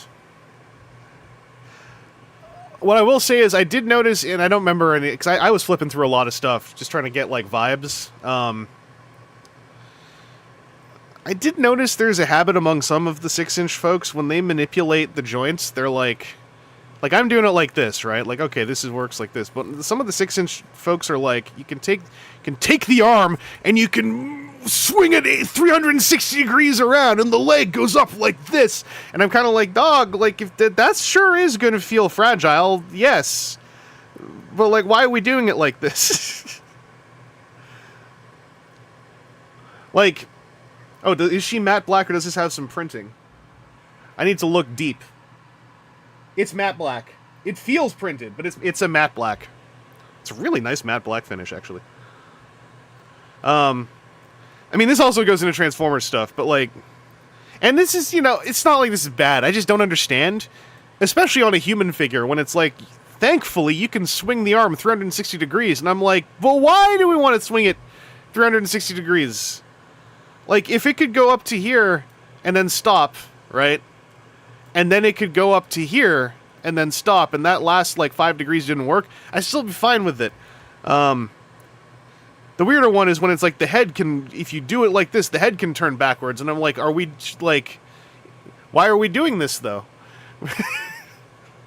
Please? Why are we doing this?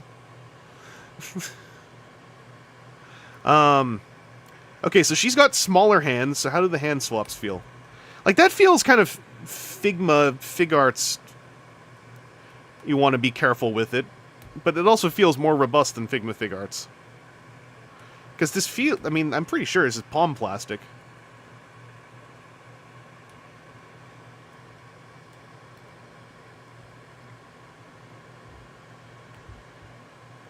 Yeah, it's like, yeah, it's all about the knowledge that you can. It's just weird, because, like, if anyone ever told me, like, I can't believe her hair sculpt prevents her from having her head twisted 180 degrees, I'm like, unless this movie gets really dark, this doesn't matter. So I want to try doing the head swap.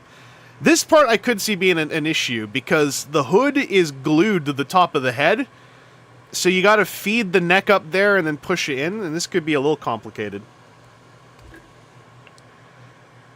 That is a big ball.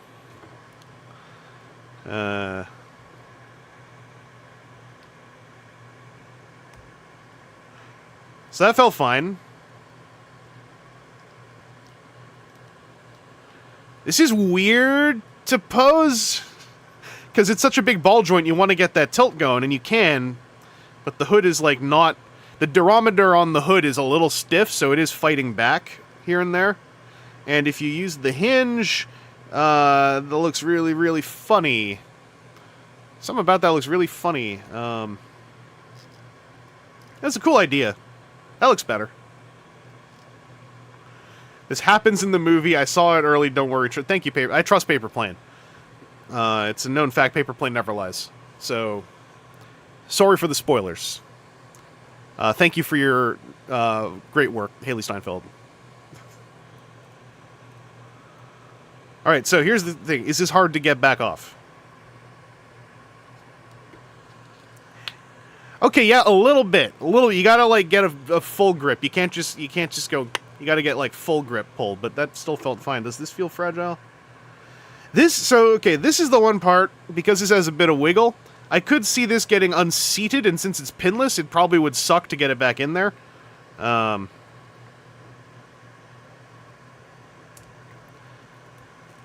yeah, this is fine. I mean, the hair, it's a bit stiff, so it is fighting back as well, like the hood. But I mean, she can do all the important poses.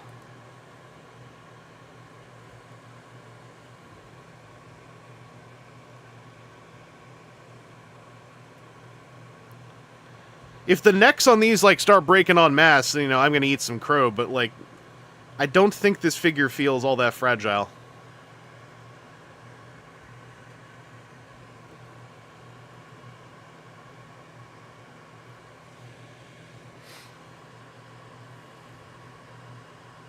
If anything, the detents, I wish there were more detents inside the ankles. That's a little bit of a thing. So I did remember from one review, she does not have peg holes, so you can't just get one of those simple, like, you know, stick it in into the ankle kind of bases. You have to get, like, a waist clip base.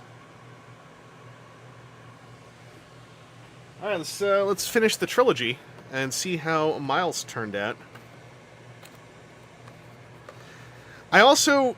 Here's the thing.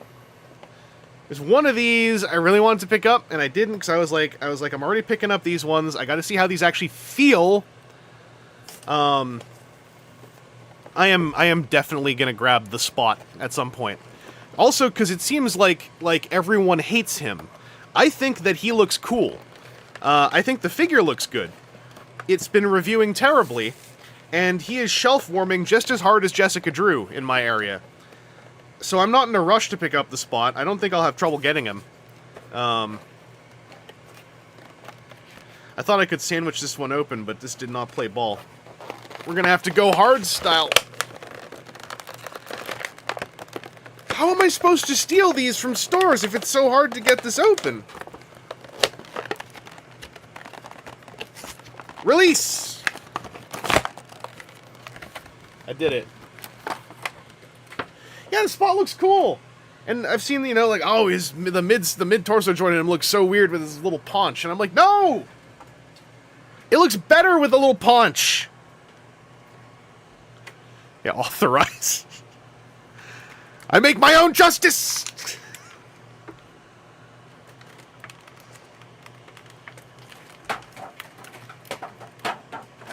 Bunch of stuff fell down behind me. Bunch of recycling. Ah! At least be in an organized pile. Thank you. Right. The paunch is screen accurate too, yeah.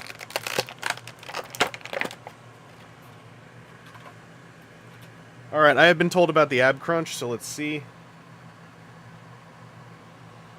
She's balancing. Alright, before anyone goes like, you're trying to hide that she fell down. No, I'm not. I'm embracing it. It's part of her character. Woohoo! That's ratcheted, too. Yeah, like, here's the thing. This is as far as you're probably going to do, right? That looks fine. This exists. You're never going to do this. So yes, it looks weird. This looks fine, though. And as for forward, yeah, like, that looks weird. Click it back once to where you're probably going to do it. It looks fine. Yeah, I don't know. This guy is matte finish and has a texture. This feels really cool.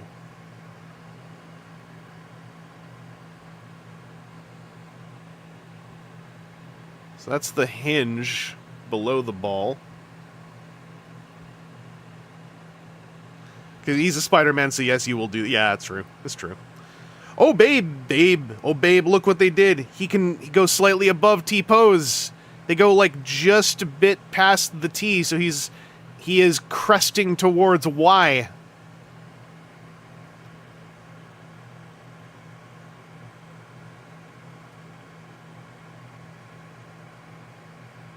And, yeah, I will repeat myself. A lot of his parts, you know, his limbs are thin. But because Hasbro 6-inch uses this kind of squidgy plastic, like, this feels fine. Because it's not brittle, right? At 1 degree past T.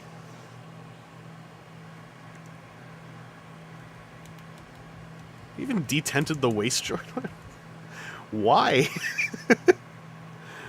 Let's see. So he can assert starfish attack pose. The plastic is so squidgy that the kind of NECA-ish thing is happening where when you do the thigh swivel for a little bit, the peg was just twisting. I could see someone shearing that off if they just go like grip fist twist. So don't do that. Mimicry, I think they showed the fig arts for $20.99 in the last few weeks. I think. I'd swear I saw a photo of it that said fig arts.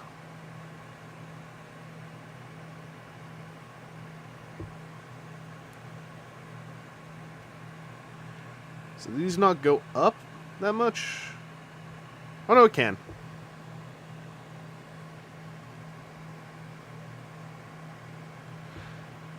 Okay, so I will say, Miles is the one that feels a little bit like the joints might just tear while you're moving them. He has kind of like a NECA hand feel as far as like he's just very rubbery. Gwen absolutely does not. Gwen feels like a robust action figure. Miles has a little bit. I guess he is slightly thinner. So he is reaching like the limits, I think, of what their plastic can do. Oh, okay, Wheel J64. It was at the World Tour show 2 weeks ago, and you saw it in person, and it's very nice. So it definitely exists. Oh yeah, let's see. Can the hands swap happily? Yeah, that's fine. The hand swap actually feels dead solid. It feels more solid than some of the joints. And the head swap. Oh, that was easy. Heyo, what's up? I think this looks good. He looks a little worried.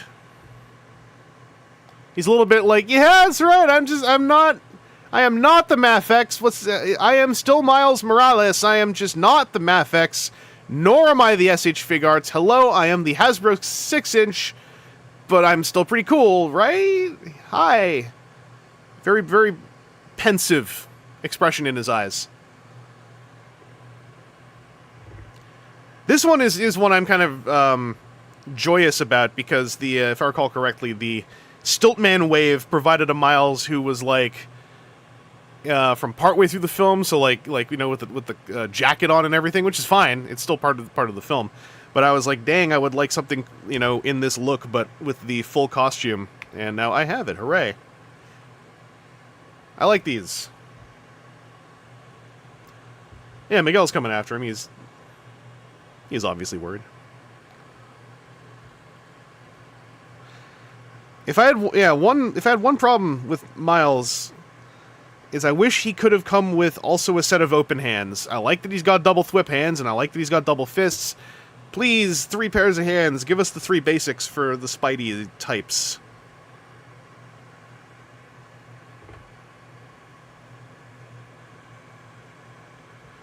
Just doing my scientific check here.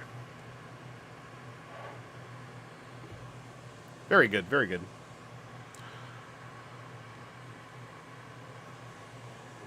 Gonna take a sip.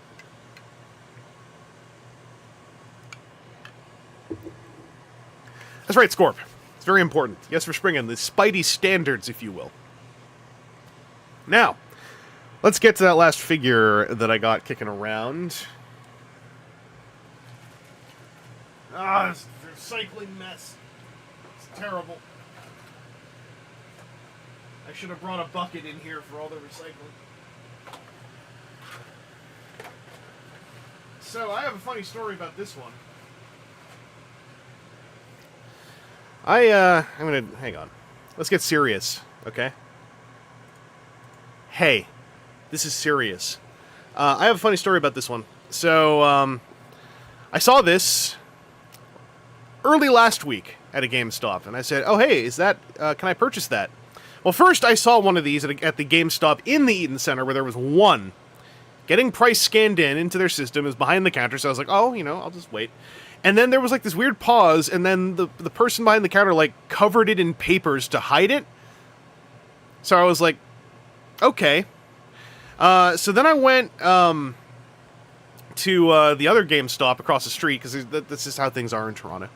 And they had like 8 of them in shipping cases, and then like 1 out of the shipping case. And I was like, oh, hey, can I purchase one of those? And they were like, oh, no, well, yeah, on the website it says it's out, but the thing is the shipping cases say street date August 1st, so we're not sure what to do. You should check back next week. So I checked back there like 4 times since then, because I was like, at some point you're just going to put them out. Today I went there, where they had like triple the staff, because they're preparing for the launch. The 11 p.m. just started 15 minutes ago. They're open till 3 in the morning, apparently. I feel terrible for them. Where they have people lining up to purchase the new Legend of Zelda action video game. But what came with all the extra staff was one of these. So we're doing it. We did it.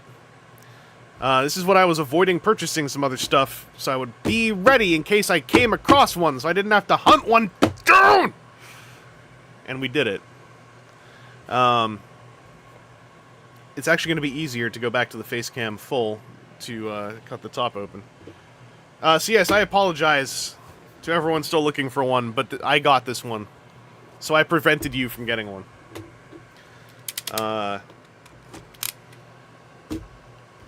Personally prevented you.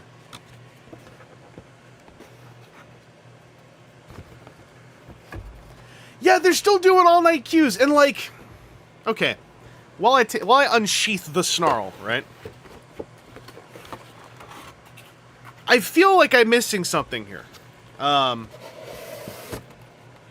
Because they're lining up, and then the game comes out digitally, right? So like I know you want to buy a physical copy sometimes, but like, it's not like you won't be able to get it if you don't line up. Because if they sell out of the carts, then you can just buy it on the Switch, right? So, like, I know you might be like, but I love Link and Zelda's Adventures, and so I want to have the physical. I'm like, yeah, absolutely. It's just, I still feel like that precludes the necessity of lining up in the evening, because that feels more like old-timey video games, where it's like, well, if I don't line up, I might not get it for like 3 weeks, and then all my friends will be playing anyway. Maybe I just don't get it. Maybe I don't love Nintendo enough. Maybe I am simply too much of an agent of Sega because they do what Nintendo don't.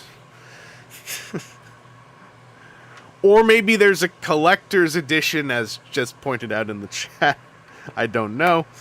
I looked at all this, and I thought to myself, you know what? Maybe I should finally play my copy of Breath of the Wild, because I still haven't. In my defense, when I was about to play it, River City Girls came out, and I played that instead. And then I started playing Enter the Gungeon, and then I started playing Slay the Spire, and then I started playing Hades, and so just basically other games. Other games.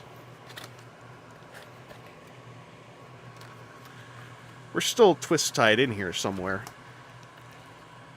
And I don't know where... Oh, I see.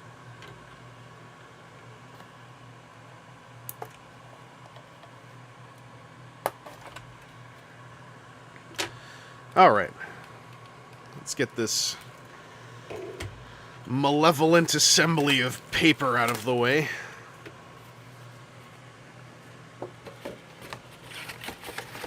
Ah.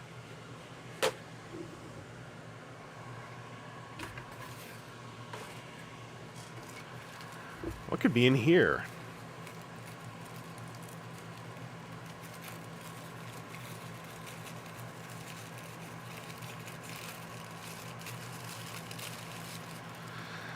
Whoa, look at that! It's finally here! The Dinobot sword. The one. That was a joke I'm making at the expense of the entire fandom. What's up? Mighty Robot. Yeah.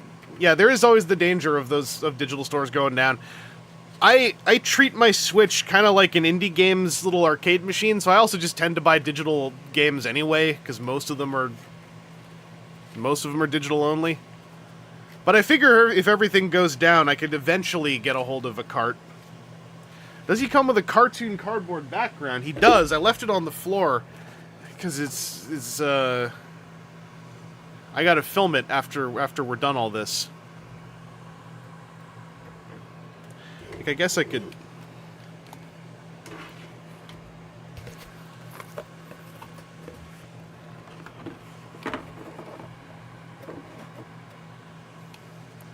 Now we're shooting a YouTube video.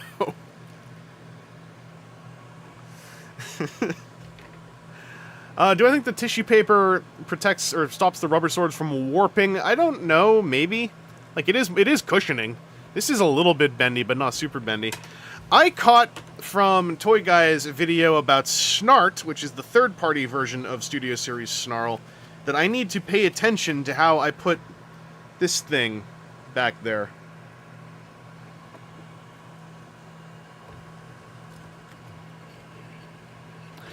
This is in the way. In more ways than is evident in video. Alright, so we're putting it.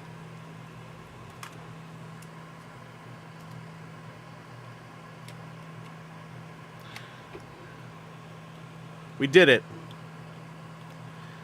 I could see how one could put that in backwards easily and then feel very sad. He looks so chinned. Oh boy. Yeah, he's got a, as they call it in the vernacular, he's got a kisser. Something else I caught from that video I want to check here. Oh, yeah. Oh, boy. Oh, yeah. Them ratchets feel good.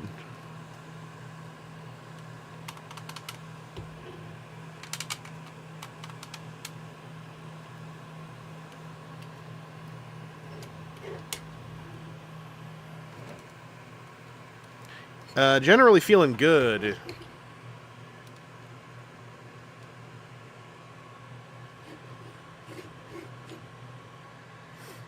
Highly buttery. Incredible butter factor.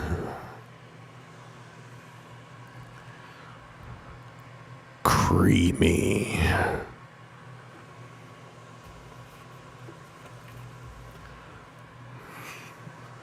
Milkshake ratchets. Hit it with the other snarl. Oh, you can just hear the plastic quality. Ah, yeah. Is that 86 splooge? It is. It's, Autobot splooge.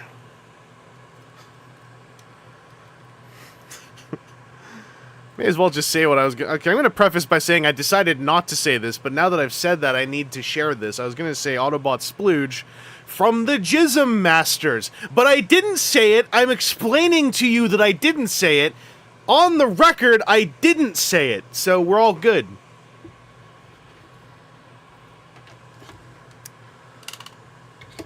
Calm down. Hey, grow up. But yeah, it's feeling pretty good. Feeling pretty good.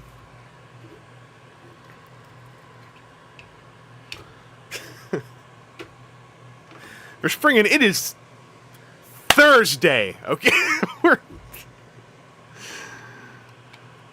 we've loosened our ties on our Thursday, on the Lord's Thursday. Okay.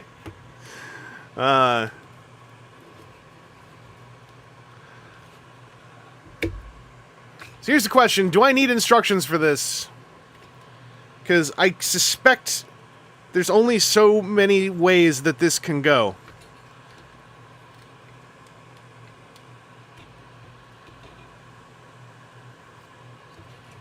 Logos Minor, you came back to Studio Series Snarl. How's it going? It is Thor's Day. Oh, I love this already! Look at this, now he's just a funny-looking freak! Look at... Look at this friggin' weirdo!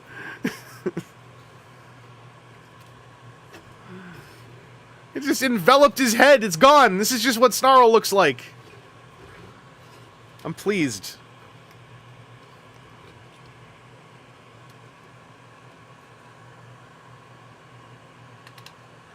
I am wondering how some parts get from point A to point B.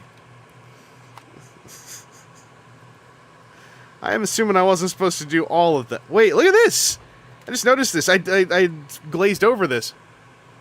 It expands. That's kind of cool.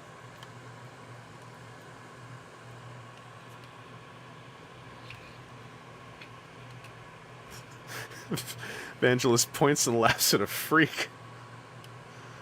Don't tell anybody. Oh, okay, so this does the Dinobot curly wig. Alright, was I supposed to flip something up first?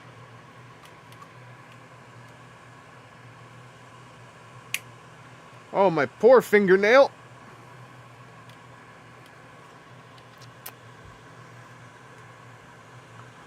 Oh, I see.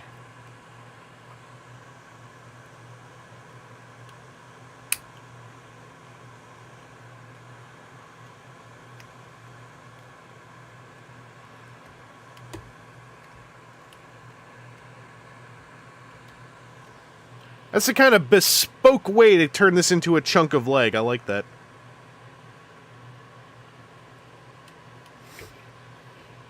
Looks like one of those Sentai baddies with a generic base costume with one unique thing for a special power, and his is just having spikes up on him.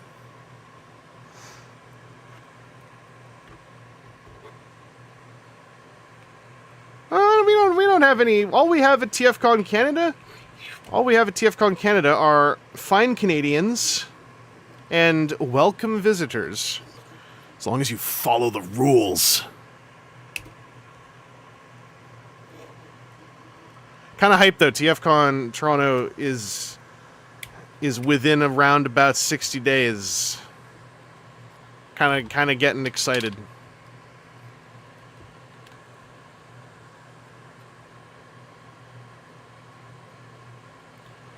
Yeah, Dinobot curly wig.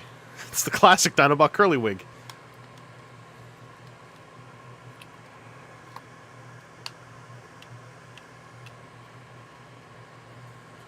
Look at this funny guy here.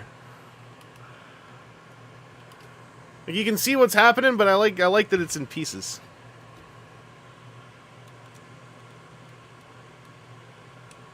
Yeah, hopefully we don't have a nationwide like connectivity out right before the show again. That would be nice.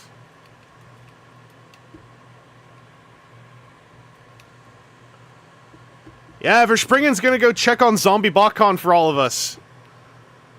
Respect. Rip. No, not Rip. I hope not Rip! Jesus! Okay,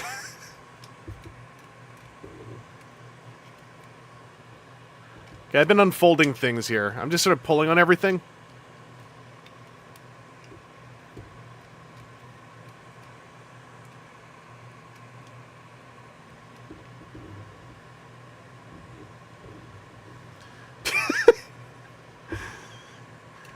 You're from whose Discord?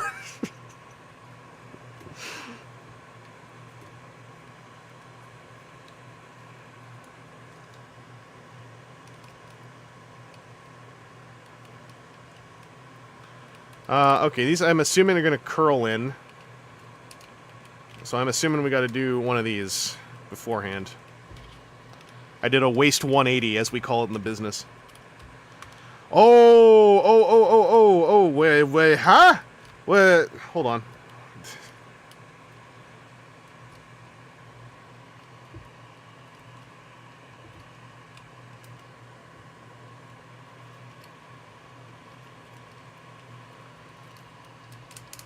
Excuse me. Oh, I see. What? Alright. Important. That happens. That seems important.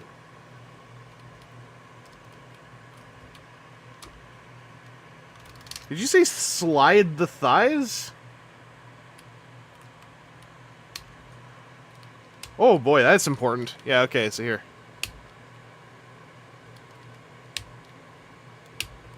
That's important. Thank you.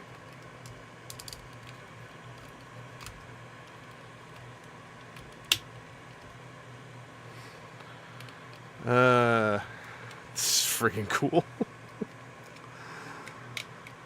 This is a very good transformation. That's a very good transformation.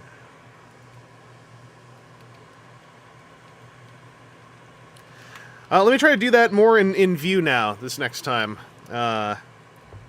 Would you say Jim McCanny, would you say the leader dinos are worth completing as a set so far? I only have Grimlock. Unsure if the older ones are worth tracking down. I think the less of them you have, the easier it is to talk yourself out of tracking them down. Because it seems, I mean, having Grimlock is probably a really big advantage, because it sounds like Grimlock and Slug are the pain ones to get right now, because they've, like, increased in value each year on the aftermarket. If you have Grimlock, maybe if you can find a good deal on Slug and on Sludge, if you want to pull on the arm as hard as possible. Oh, wait a second. I do see something in there. Oh, no, never mind. No, they lied to you. I'll check the instructions. I could maybe see that sliding out. But I think that's just this. Oh, you were joking. Okay. Because you know what? The way the ratchet mechanism looks in there, it's rounded. So it looks telescoping. So I was like, okay. It didn't feel like it was happening.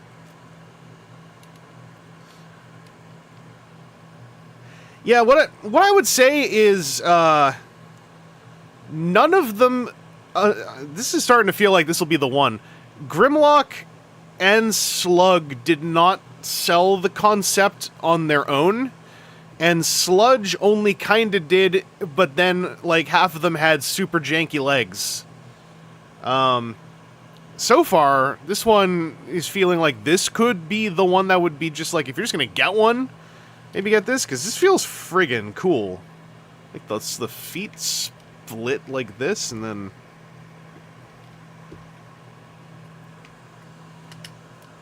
like, folding bits out. I got Teeheed.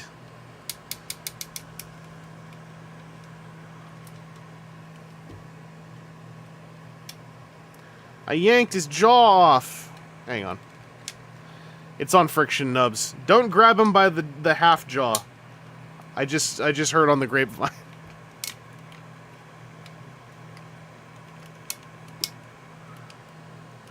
I got entrapped by a teehee.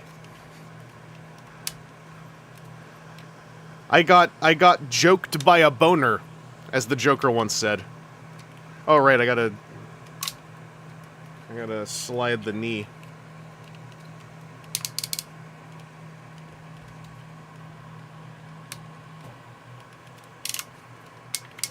I got goosed by a giggle ray.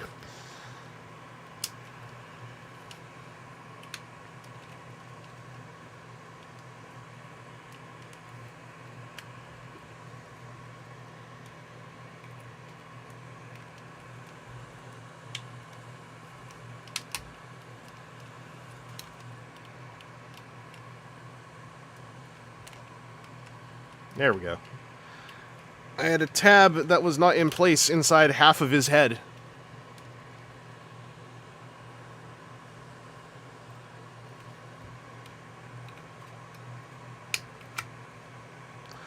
Okay, I knew this was gonna happen. I knew. Okay. I'm so hyped for this.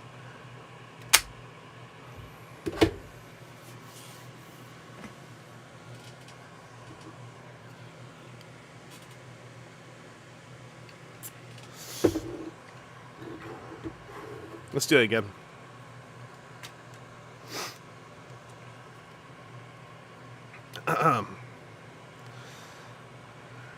And then as the final step of transformation,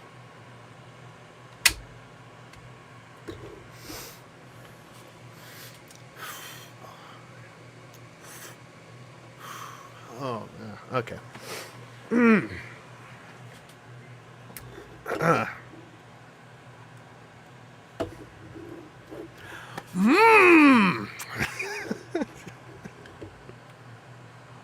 Let's put this stupid thing up here. All right. Push down the chest to clip into the feet.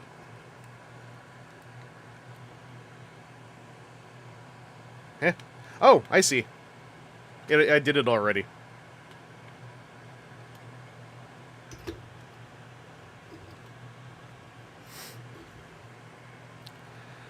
Yeah, I mean, like, the tail is really, really stupid, but that's still a really fun process, and it's stupid on topic. It is on topic silly. In the Generation 1, Snarl transforms into a funny potato thing, and this does it successfully.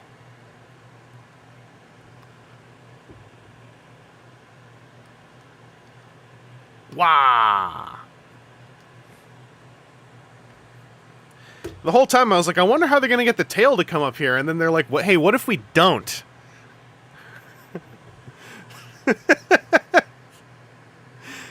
Yeah, his Thagomizer range is pitiful. So you can say whatever you want to his face. Yeah.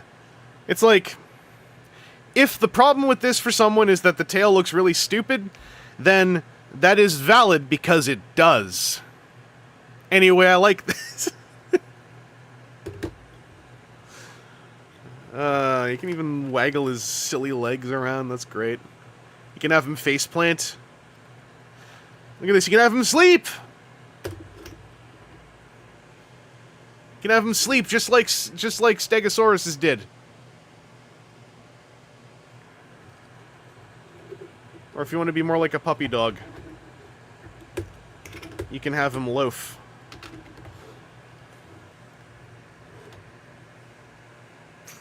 Looks so funny.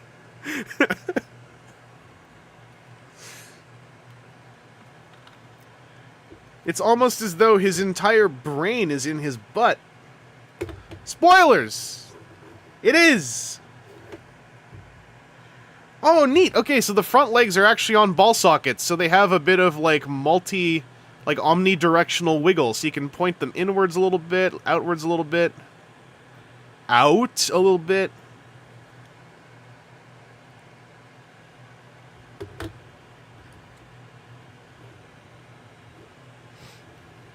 He is a big red diaper because he's big. Snarl is the big baby Dinobot. He's the newborn big silly baby Dinobot's got to wear his big red diaper so he doesn't lose it, so they know he's got it on. Man's got a dumpy. He does. Not so omnidirectional wiggle Alex. Bringing it back to high school. Any secrets in the instructions here as far as, like, no? Oh! I found a secret. So I kept seeing photos and people were like, duh, look at that, that's so silly. It says right here. Even has dedicated double tabs on the hilt. Look at this. Look at this. Oh, I like that. Look at that. Sword storage. You know what the other three Dinobots don't know how to do? Put their guns anywhere. Sensible. Are those 5mm ports on top of his dino hips? Those are screw holes, but these are 5mm ports. Chariots of Fire. I mean, I'll check. Oh yeah, Slug's gun is his tail, I forgot. That's true, that's true. I'm being unfair.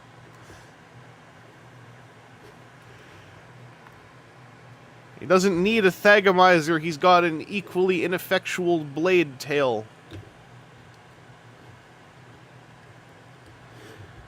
I also might have forgotten what Slug's gun storage is. I'm so taken by this.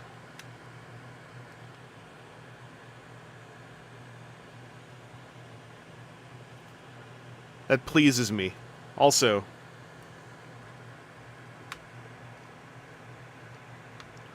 Oh, come on. Excuse me. Yeah, here. Oh, look at this silly guy and his little dinky tail with his tiny thagomizer. Let's go talk to his face. Let's go talk some wang to his face. You are what? Say something! I like this. Instantly forgives the thagomizer. Snarl just goes like, I'm gonna cut you with my entire goddamn neck.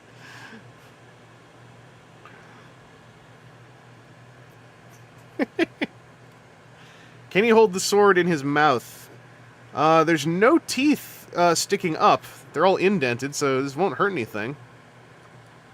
That means also he has no grip, actually. So,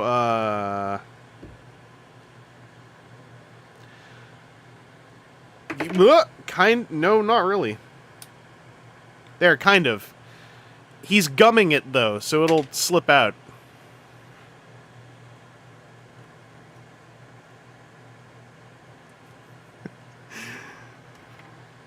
As long as I'm outside of Thagomizer range, I'll say whatever I want. I like this a lot. It's very compact in this mode. Could have probably been stuffed into a Voyager box if we were still doing things like that. Were we ever doing things like that, though? Really?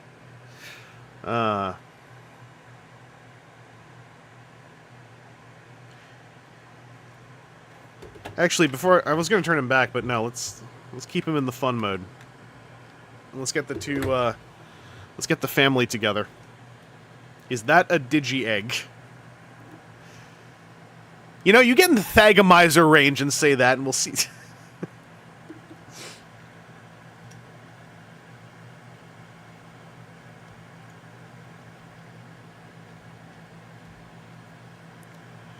His Thagomizer is a euphemism for his Thagomizer.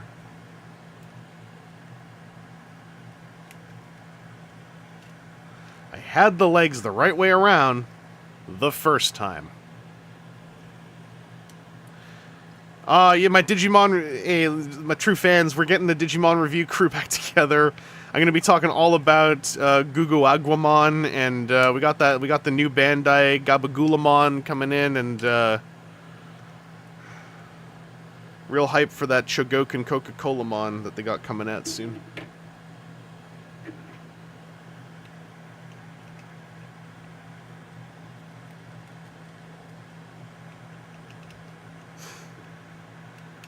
I made all those names up!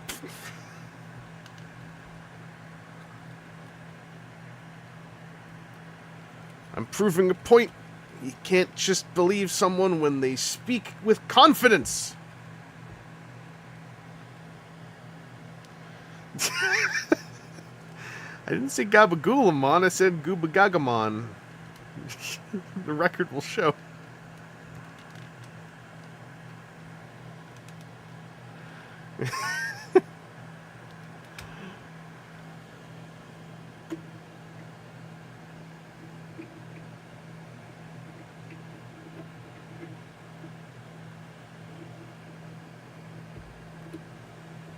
Alright, family photo. Look at these two. They're so happy together. One's got a Thagomizer, the other one's got a neck knife. For those who didn't see, by the way, we also did some Evo Fusion with 2 crash bars. Everything went great. They love each other. Evo Fusion confirmed. Perfect gimmick.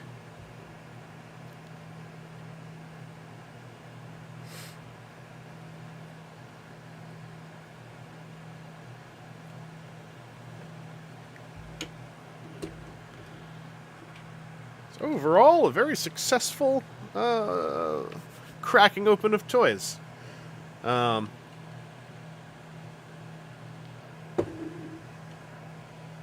while I'm here, I guess I'll show you something else I've been messing with for the last little bit. I got one of them Joy Toy Space Marines. This is a body version 2.0. And I totally see the appeal in owning like one or two. Because like they are restricted in articulation here and there, but it's like restrictions that feel fine, if that makes any sense.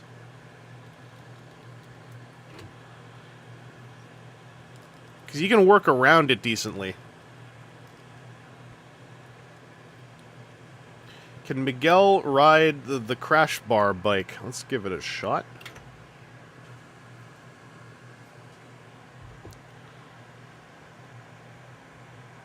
I would assume so.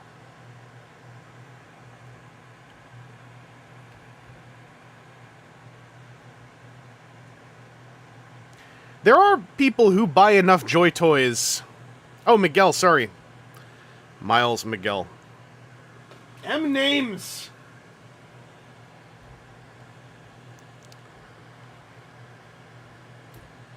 You'd be surprised how often I do that. People who have the same first letter in their name immediately get categorized as a specific arrangement of sounds in my brain. As I was saying,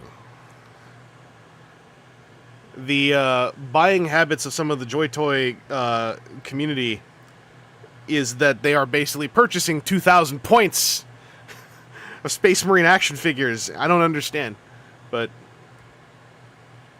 PGP has done it with Dave's and Dan's before. Yeah.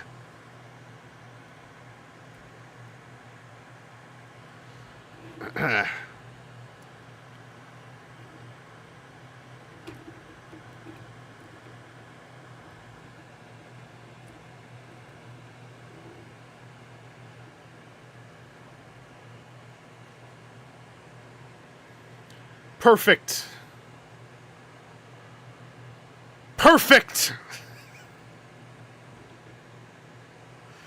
Anyway, yeah, because there are people who will be like, "Oh yeah, I bought a couple squads of 5 Ultramarines from Joy Toy," and I'm like, "You bought a couple squads of 5?" Because like I bought 2 because these seemed like, you know, boyfriends. So I was like, all right. And they were at a local store of mine called Meeple Mart. And this, like, satisfies me as far as Space Marines. Like, there's a pile of Space Marines coming out, like, in the right colorway, and if they are as less expensive as these ones, because these ones were, like, under 50 Canadian, and ones that look functionally identical were anywhere between 60 to 80 Canadian. Just Space Marines! Same parts count! Anyway, like, I could see it if there's, like, you know, an inexpensive Dark Angel who looks cool, maybe, you know, or one of the... I might pick up the Emperor's Champion, because it's a dude with monk robes and a big sword. But yeah, they're neat still. Like, the shoulder outward range is the big limiter. And, like, I have been messing with them for a few weeks now. Generally, I am surprised how much I'm okay with the limitation, just given the... it's not even so much the range, it's the thunking kind of heavy hand feel of, like, you can just, like, plop these guys down and they look like they weigh a lot. So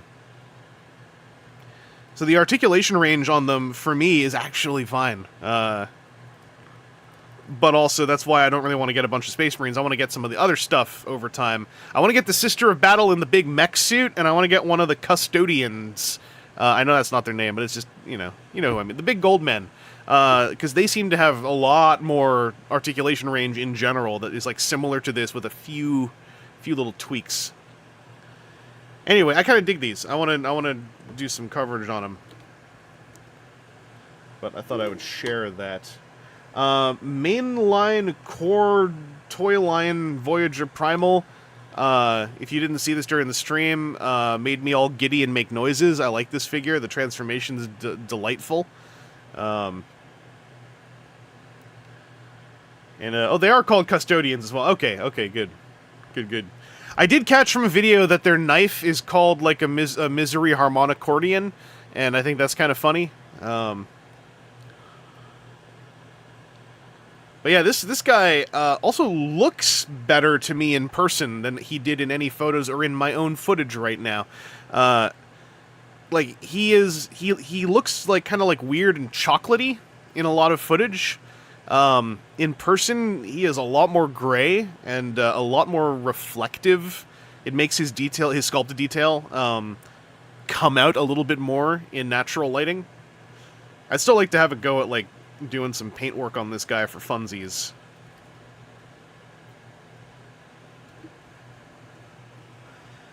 But yeah, some good stuff. And this was a lot more fun than if I was just sitting here opening these by myself while feeling sad. So I need to continue saving toys for streams whenever I pick them up, because these are very fun to do. If I paint Primal, I don't know if it'd be a paint stream, because I don't even know what my Here's what I'll say. I don't know what my process would be to paint a Transformer. I should start with something smaller to give it a go of, like, disassembling, repriming, you know, going the whole way. Because I wouldn't want to stream it unless, like, for paint streaming, I need the physical hand mechanics of what I'm doing to be confident, so that's one less track of bandwidth in my brain, if that makes sense.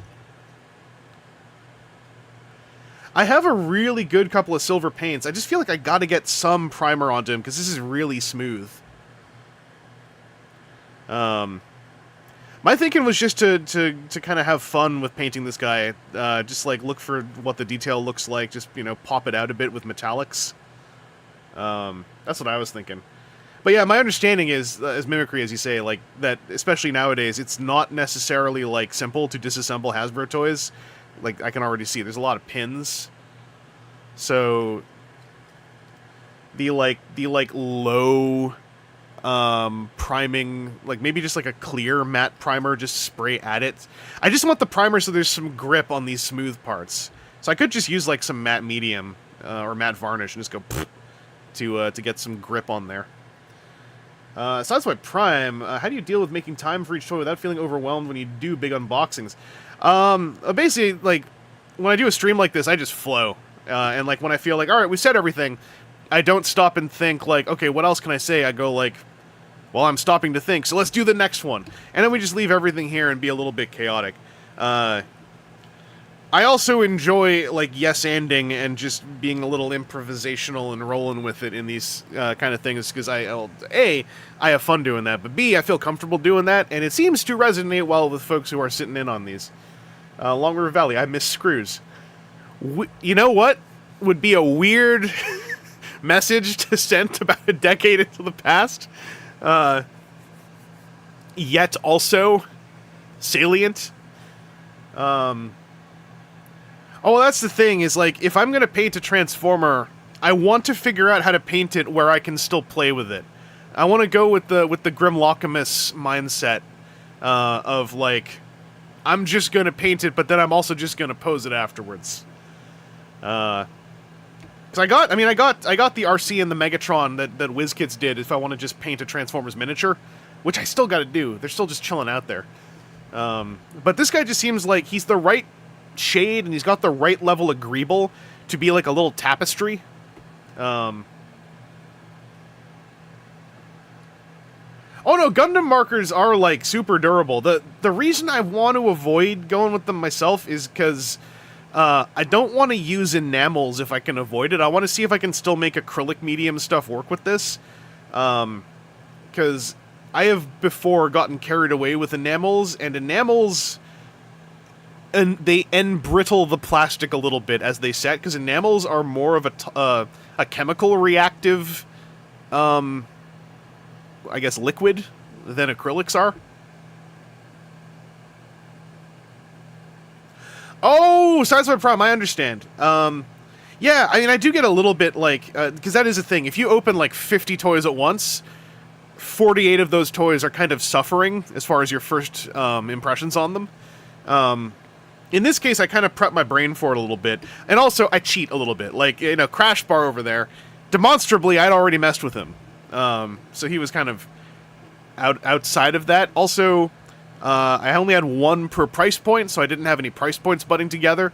And the Marvel Legends are, at the end of the day, they're just 6-inch action figures. So there's like less about them to really focus on, I find, than a Transformer. Which sounds a lot meaner now that I'm saying it out loud. I didn't mean for it to sound like that. But there is like, there's with them, especially with Hasbro 6-inch specifically, I'm mostly like, do I feel like this is natural to pose, and do I feel like I am fine with this because it's also not yet as expensive still as a Mafex or a Figuarts. Did I see the HasLab Starsaber head that got disintegrated by a Gundam marker? No, I didn't. That sounds horrifying.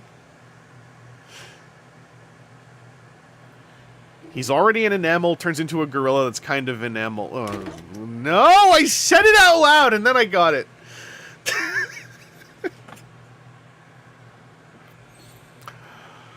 Oh. It didn't read like that. It read like, I wonder what the joke is. I wonder why we're saying this. I don't understand. I'll read it out loud.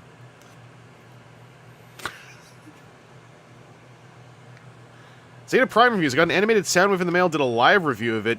Yo, grats. I like that figure. Actually, I was going to say what version, but I like every version of that character. Although I still don't have the Bumpin' Battler that has like voice clips in it. I would like to get that someday.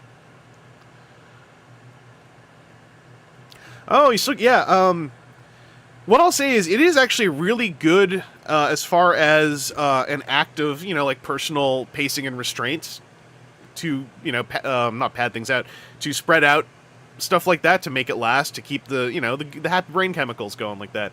The only thing I'll say is if a big pile of unopened toys includes, like, imports, from other friends' experiences, it's worth popping the imports open sooner than later, so you know if you need to contact the seller, or, the site that you bought it from, if there are any problems, because that's going to be, like, a whole other process compared to, like, domestic stuff, where you can just, like, return it. Basically, don't buy lots of Macross toys and have them sit unopened for literal years, and then you open one and you find out a missile's missing, or, like, a joint is a little bit cracked. And now it's been years, and so there's no way that, your HLJs or your hobby searches are going to be able to help you out. Yeah, Mimicry, I got the vibe. I think you could...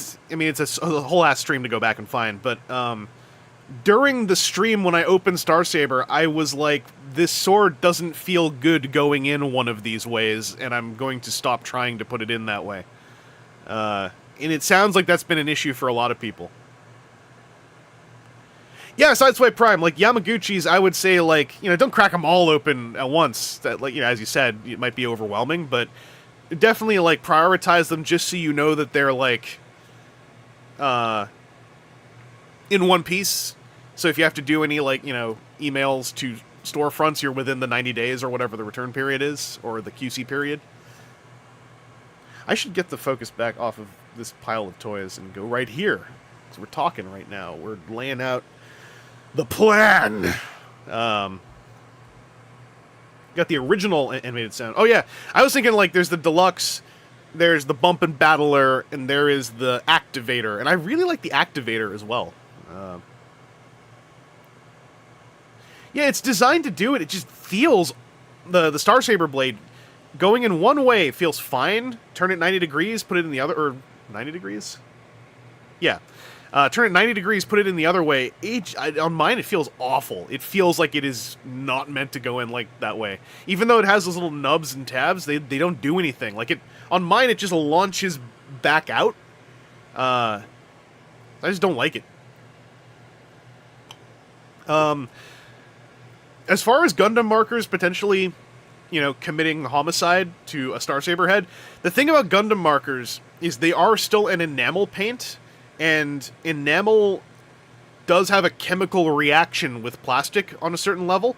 And if you... this happened to me on a mini-plot piece.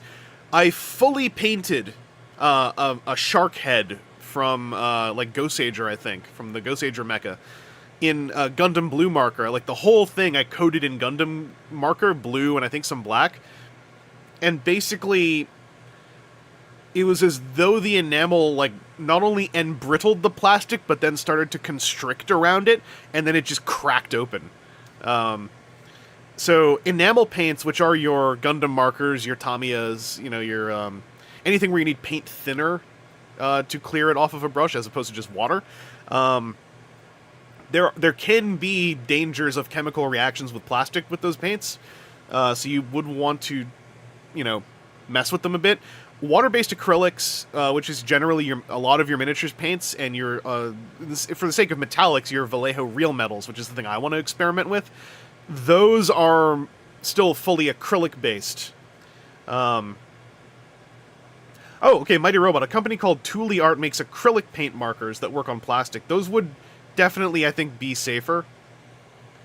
How quickly does the process happen? For me, I think it was like an overnight drying process. But if it's just a couple smudges, like if you're just dry brushing some of it on as weathering, you're probably fine. It's more so if you're using it to do, like, you know, full lining and full color patches, it could be a little dangerous depending on the plastic. Like, for the most part, probably isn't, like, wholesale dangerous, because we'd probably hear more about Gundam markers annihilating Transformers, because I think Gundam markers is, like, one of the first things someone will think of when they're like, I want to try adding some paint to my toys, right? But yeah, that is the main danger with enamels. Is enamel paint is inherently more chemically... I don't know the right word for this. It's not like... I don't think chemically active is the right word. Enamel is just more toxic, whereas acrylics, water-based acrylics, most of them are safe to the point of being edible.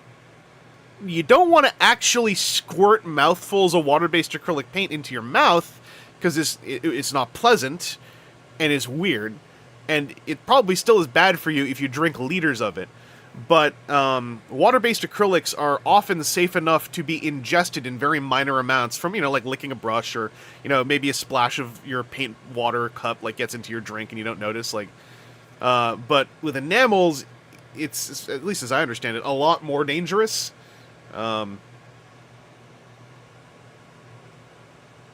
Over springing, yeah, that might be why they ditched ABS frames, I guess, because ABS is inherently more brittle.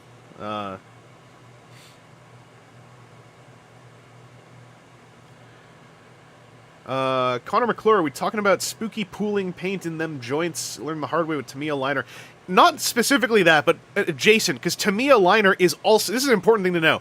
Tamiya liner is also enamel, and I don't think a lot of people know that necessarily. So Tamiya liner is also an enamel, so bear that in mind if you're going really wild and crazy using Tamiya liner on, like, Transformers, is that it is an enamel. And there are, for lining, for panel lining, there are tons of really solid acrylic options. One of the easiest ones is Citadel Contrast, Abaddon Black, and then just water. Citadel Contrast is kind of expensive. Water breaks it down, but if you get to know your ratios and your timing just right, water can also turn it into a fantastic panel liner, where it will just run off of all the upper surfaces. Oh, this is the thing, though. So the one advantage of enamel is that you can reactivate it with mineral spirits or rubbing alcohol. So you can go through the Q-tip, and that's the whole thing with Tamiya liner, right? Is you go through a loaded Q-tip and you wipe off all the excess. With acrylics, when they dry, they have dried, and it's more difficult to remove them outside of just, you know, chipping, pretty much. I kind of went into 4 directions there, so I hope that was helpful info. And yeah, Citadel contrast paints, I will say kind of expensive. Basically, your average thing of miniature paint is around, in Canada, $4 or $5. Citadel contrast is $8 or $9. You don't need a ton of it, though, especially for just, like, lining, so it's not like you're buying a pot of it every month, unless you knock them over, which is very easy to do, so don't. If you want to go to cheaper options, another wash that I've been testing out that has a similar property as far as being able to do panel lining really easily, is watered down Monument Hobbies Black Wash, specifically from the Pro Acryl line. The viscosity on it is really interesting as well. I was keeping track of some of this stuff because my understanding was mainline Voyager Beast Rising Optimus Prime, who is a truck, has a very unpainted gray stomach structure that could benefit from that stuff. Rob Stein, don't you've been lucky? You've been using testers enamel paints for detail painting for a couple of years. Yeah, like for detail painting, again, that's probably fine. I'm thinking like full coverage is where I think it gets really dangerous. Are there 8 US too? Granted, a lot of the hobby shops I go to in Canada, like, mark all Games Workshop stuff down by like 15%. So that might be a case where you got to not go to a Games Workshop. Take it easy, not so, Alex, because that sounds like you're taking off. But yeah, I am also by no means a customizing expert. I've just been painting hobby-wise more regularly for a year or two now, so I've accrued some brain knowledge. But I think some of it is applicable on the toy level, so that's why I want to experiment a little bit. So I think it's a fun way to also get more out of your figures. If you're on more of a budget, then you turn, like, you know, your Voyager figure from, like, okay, I bought the figure and I played with him a bunch, and I guess that's my money spent. And it's like, all right, now I will turn him into a hobby project and get another 2 to 20 hours of enjoyment out of it. You know, pull in that video game terminology. How many hours of enjoyment is the valuation on a Voyager Transformer?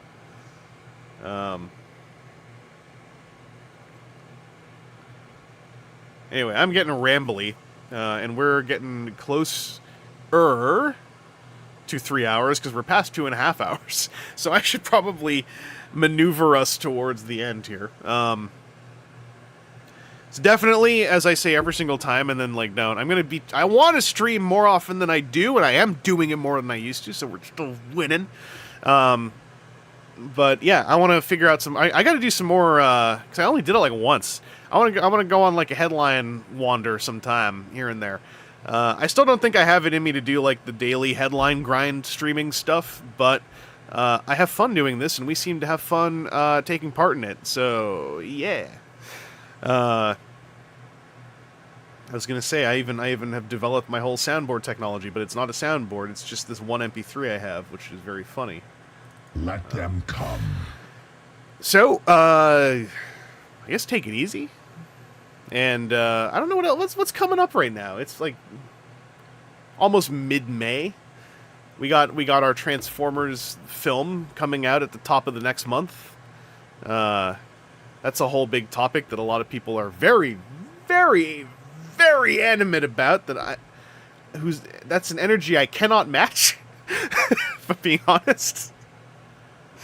How about I take it easy? Who are you to you take it easy?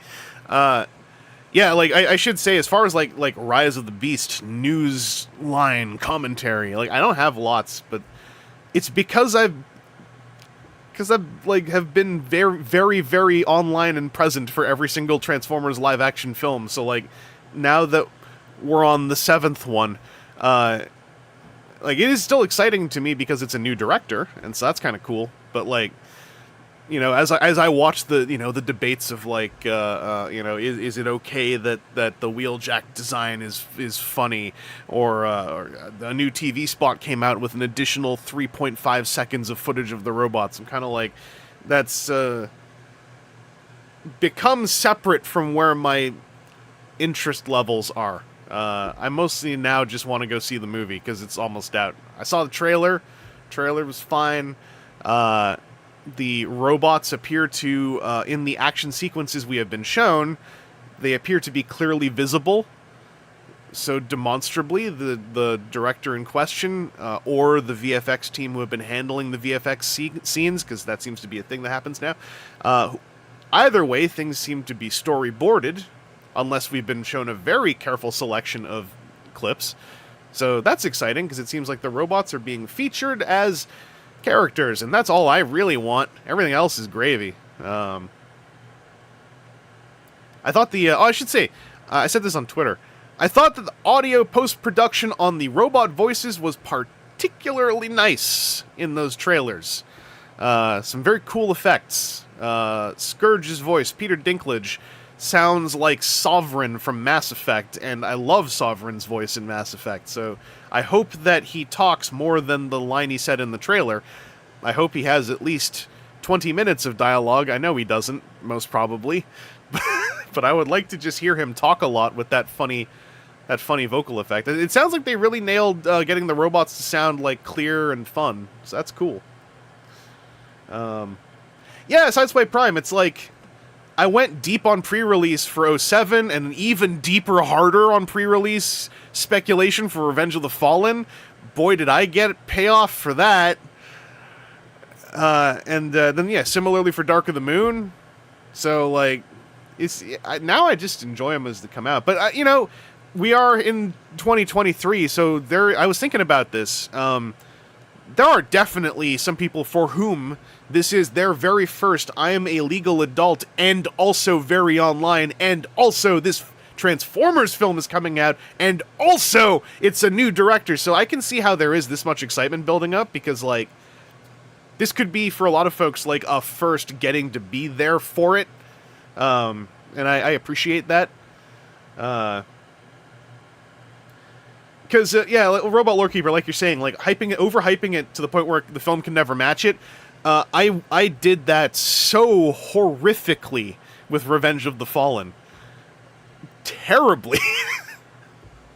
So, you know, I think it's something everyone's got to go through as well. That's why I'm not trying to, like, poo-poo it too hard, because I'm like, everyone's got to do it once. It's natural. It's part of the cycle of life.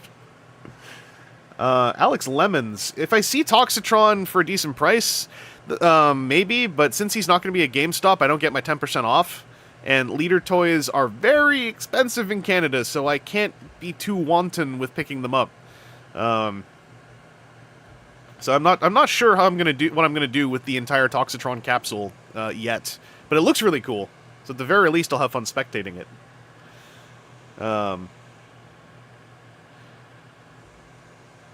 Yeah, like, y'all going like, you know, I'm just excited to see it with some friends, or, you know, I'm just leaning back until it comes out. That's kind of where I'm at, too. Aside from, like, I wouldn't mind if they drop, like, one more trailer or something. Like, I might, for fun, like, overanalyze. I want to see if I can stretch out analyzing a 15-second TV spot for a full hour for fun, you know, as a Transformers expert, because I have fun doing that, but that's mostly, like, performative ha-ha hoo-hoo stuff, like, not really, like, let's get deep in the weeds, man, we gotta figure out where in the canon this will lie.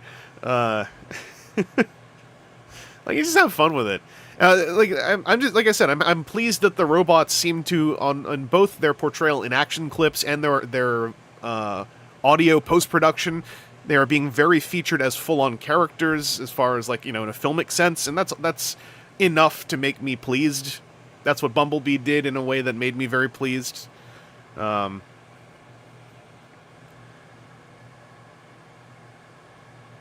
heard a stock Hollywood roar, which is Beast Megatron's in the movie. Yeah, like, speculation is fun, but, like, I think that's a very front-loaded thing in the timeline of a lot of folks' time in enthusiast fandoms. That's actually something I almost pitched as a panel at TFCon Toronto this year. Was like, it was going to be like history of the fandom, but then I was like, well, I'm not in a position to actually speak on all of that as an expert or anything. This would be more me musing on the progression of the fandom, and then I was like, does this really work as a panel, or is this more of a sit-down conversational stream and or video? And I think it's more of that. I still did submit some panels to see if we can do some fun. I probably won't hear about any of that until much closer to the actual event, though, so, you know, we'll see. There's another panel I didn't pitch, because I couldn't, I thought of the idea, and then I was like, I'm not funny or smart enough to do this yet. I was going to do a panel which was just going to be absolutely dead serious tone the full character history of Omega Supreme. And then I was like, that's too much meme. So then it would be the full character history of the Action Master Elites. But then I was like, I can't just do that. I would need to prepare for months. I would need to have budget to pay for fan art that looks like official Control art so I could really lean in. So I don't know how I'm going to do that yet, but that would be fun. I would need that to be a panel that has a large budget.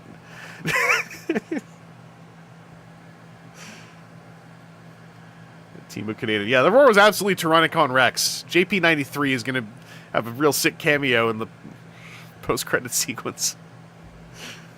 But yeah, that's about it for the... Well, there's a Hasbro stream, right? In 4 days. That is covered in RoboSen branding. So I'm hoping that they show how the Grimlock works in motion so that I'll have seen everything I need to see. And I'm not going to buy it, but I'll have seen everything I need to see. Chris Muse, hell yeah! TFCon Toronto crew. Anyone coming down to TFCon Toronto, hope to see you there, because I'll be there because I live here, and it'd be super weird if I didn't go. And I'm looking forward to that. Yeah, I was going to say, grats to Sixo. Grabbing yet another one of the UK folks. That's really cool. Do I have any of the Terror Cons? I only have Freezer. And, like, Freezer feels like a fun accessory for Scourge. And I love how Scourge looks, so I wanted to get Scourge, and I have not seen Scourge yet at GameStop where I can save $8 on him. So I haven't picked him up yet. Yeah, Mimicry. Yeah, grainy Photoshop edit of Combiner Wars Bruticus is the Action Master Elite that looks like him. Pass it off as a canceled toy. Boom. Yeah, it needs to have that kind of stuff. It needs to be absolutely serious, absolutely rehearsed. It's not a conversational panel. It is a dead, just performance piece, and that needs budget, in my opinion. But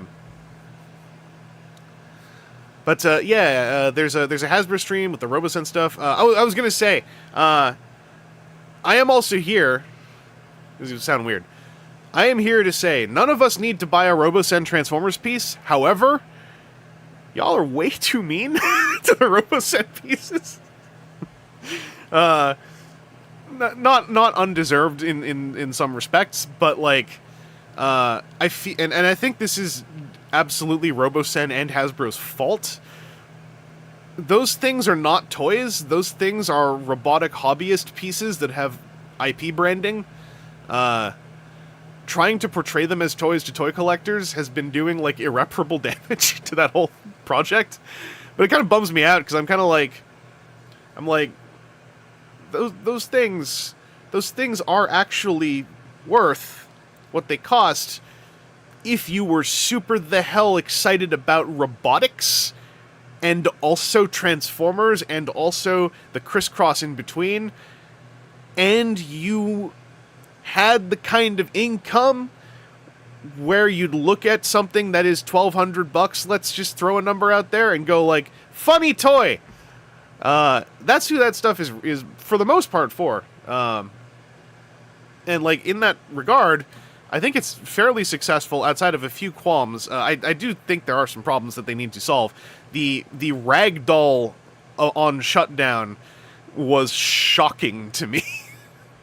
Because I was like, dog, that's like the one...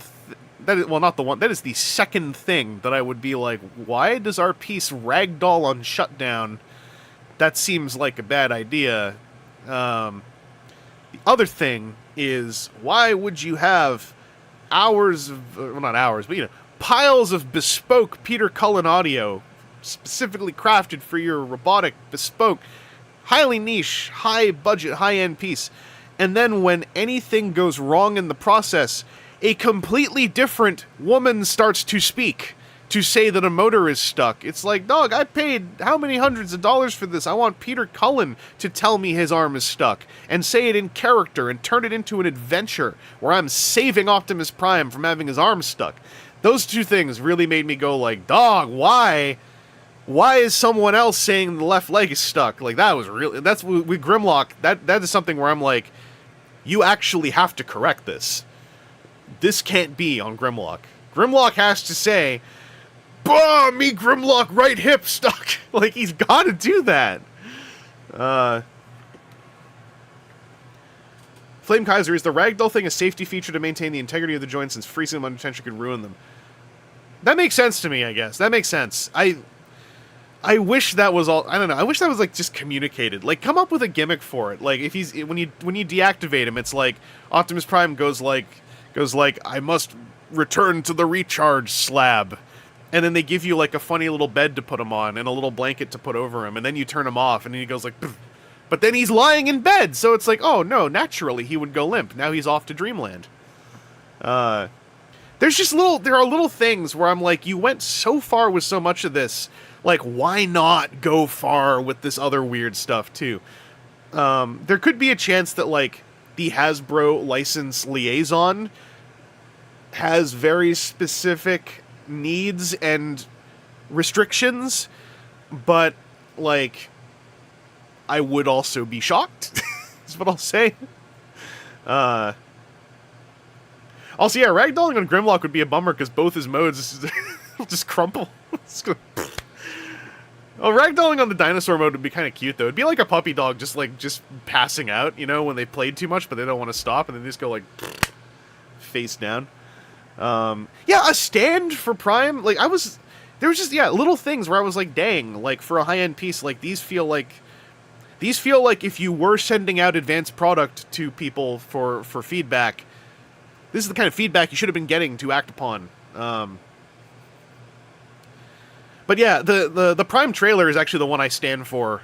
I'm going to use the word. I stand for the Robosen Prime trailer. That thing is amazing. It is not a cool toy, but what it is doing is absolutely amazing. I don't want to buy it, but like what it does to me is actually more impressive than the Optimus Prime. Just as like an engineering piece, that thing is amazing. And I can't believe that the messaging on it is still just like an accessory for your toy. It's like, come on, dog. Like, you figured out how to make the thing stand itself up. You showed, like, how many little moving parts are in there to accomplish that. Like, that's really cool. You could be spending a lot more time talking that up. But and I don't want to sit here going on and on about Robosen, because that's what people will be doing in like 4 days, right? But yeah, and none of you, unless I am misunderstanding some of the people who watch my streams, I don't want to make any of y'all feel like, oh, I should be purchasing Robosen, because like that's a decision you should have made on your own. That's not a decision someone should be making for you. All I'm saying is, like, once we just create the blanket assumption that none of us are ever going to buy it, it's actually kind of fun to watch what they're doing. And so it kind of bums me out when, like, there's just such a poo-pooing tone around Robosen, because, like, I'm like, but what if we just all agree, right? None of us are going to buy it, so, like, setting that part aside, these poor guys want us to buy it, and that's a shame, but, you know, we set that part aside, too. Hey, it's kind of neat, like, the stuff they're doing. Man, I was going to buy 50 Optimus. Yeah, I'm sorry. I didn't mean to ruin Christmas. To Robosen, I guess. I'm sorry.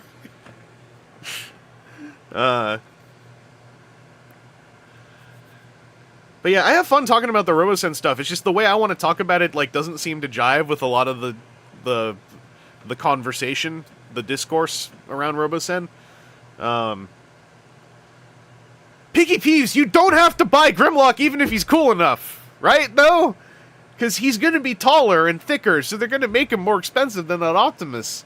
And he's going to be like a walking fellow in 2 modes. That means he's going to be, I am assuming he is going to be loaded up both butts with counterweight systems to keep his balance in both modes, unless they go for roller skates in the T-Rex mode. Yes, because dinosaur. I know, but... I know, but...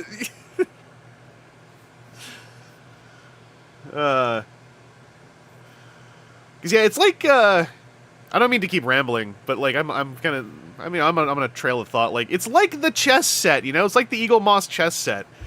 There was a way to present that would focus on all the cool bits and would skip past some of the, like, the kind of oof parts, and then like the whole presentation of the Eagle Moss Transformers chess Kickstarter was like 1000% the oofest parts of that entire project, and I'm like, oh boy. I'm like, you've I can't remember now if it was stretch goals as well, but they at least pledge manager blocked an a la carte selection of the ones you think look cool behind getting like the whole chess set, and I was like, I don't know what's going on. I don't know the logistics of how you make things, but like, a la carte was the way to do this, and I don't know how you didn't think that was the way to do this. And if the logistics are you can't just present a la carte for every single piece, just present a la carte for like 8 pieces, and then have a set, right? But like a la carte. And then when the a la carte was just Optimus Prime, it was like, well, you can also just get Optimus. I was like, yo, so does that mean you're going to make a made-to-order number of Optimuses? Does that then mean you could be making to order any number of any of them? I was so confused by that. And again, I felt like it was missing the way to, if they wanted to connect with toy collectors, the way to connect was a la carte figurines of your favorite Transformers. And then if you're way into chess, bam, guess what? You can also put them together as a chess set.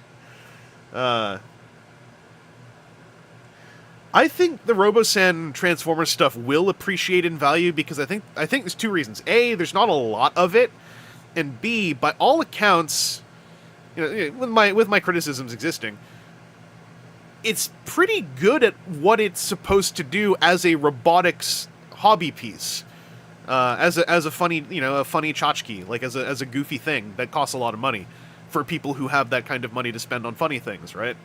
So I can't imagine they're going to, like, plummet in value or, like, plummet well below what they sold for. I think that damaged ones will be very easy to get a hold of over time, because I suspect a lot of folks who buy them probably are not going to be upkeeping the mechanisms that well. So I think that, like, if people can figure out as the decades pass, right, if we create a sort of, like, underground Robosen Transformers repair scene, I think that whole thing could become very interesting. But that's, like, way in the future. Yeah, Verspringen, that's kind of what I mean. Like, I'm pretty sure that they are inherently more fragile than they are presented as being, and I think that there is a level of upkeep that has got to come with a robotics piece like that I'm sure a toy collector, through no fault of their own, is not necessarily thinking about.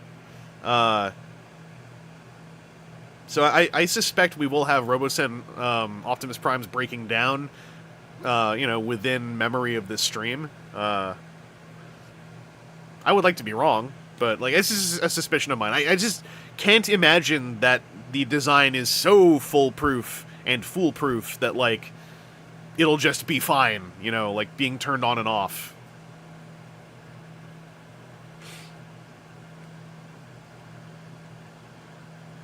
Yeah, Flame Kaiser, that's another great way to put it. I mean, it's another price bracket up, but it is like trying to sell a Transformers branded car to a toy collector. Hey, something that I recall, it felt like they were maybe kind of trying to do with the Bumblebee Camaro, like, just a little bit, right? Like, not to the level that they're doing with Robosen, where they're having, like, the full-on feature streams, but, like, I kind of felt like that was sort of not directly happening, but it was being spoken loudly in the back of the bar, right? Someone going like, not like a Transformers collector's gonna spend the money on a Camaro that looks like Bumblebee. They'd never do that. They're just toy collectors, but I sure wonder.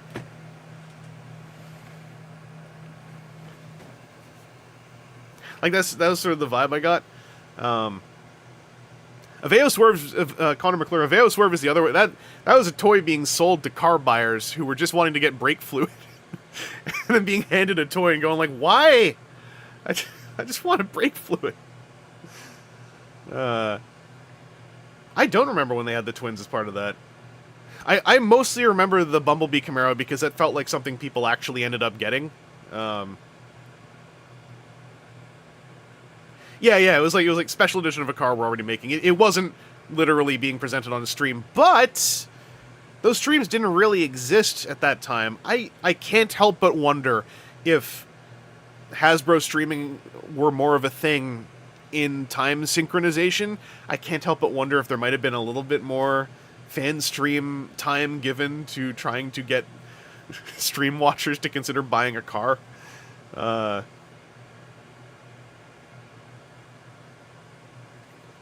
I'm curious what the fan stream will be. It sounds like it's going to be RoboSen and some generations. I wonder if it will be, the unfortunately, I wonder if it'll be the stuff that we've seen potato camera footage of so far. Those two Voyagers who just showed up in package samples. That the packaging sample level tells me those are probably packaging samples that were also on their way over for the sake of being streamed, from the same print run. I feel bad for BMAC and Rachel Marketing, because they seem like really cool folks, and like they probably are paid well to try to think of fun ways to show all this stuff, and they get scooped constantly, and I like it when they are just real salty about it on stream, because they should be.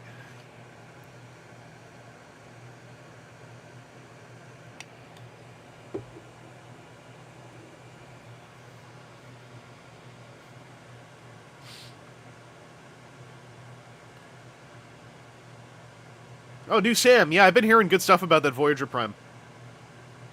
What T-Rex are we talking about? Oh, is it the T-Rex noise, and then everyone's like, it's Beast Megatron or something, and I that's a whole thing I missed.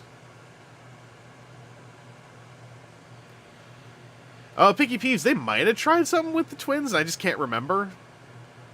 A lot of that era of movie buzz is also kind of a melange of loud noise in my memory, so it's easy to just convince me it happened. Yeah, get back. Get off me. Yeah.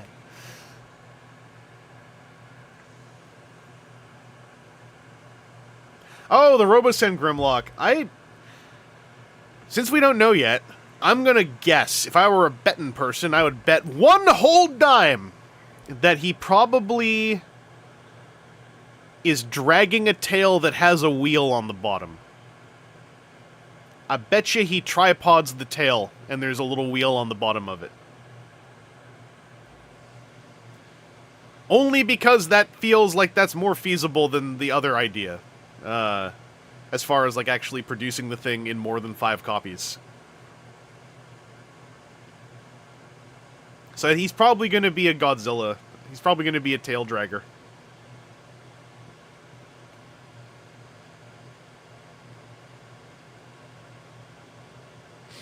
Yeah, 80s stance, like, just feels like if you don't want to have to invent, like, 2 whole new wheels, then at least the 80s stance means he's, like, halfway as a vehicle.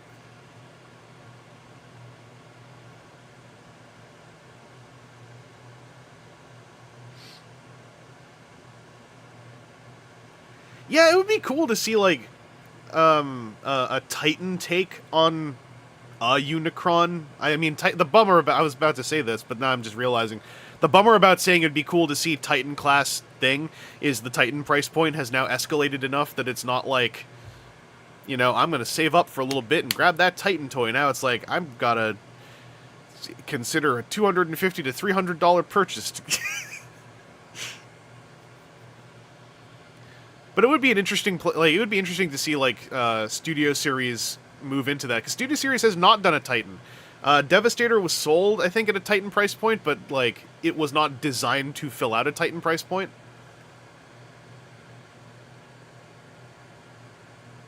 I think they talked about that on the last stream, now that I'm thinking about it. Or on Instagram somewhere. I can't remember.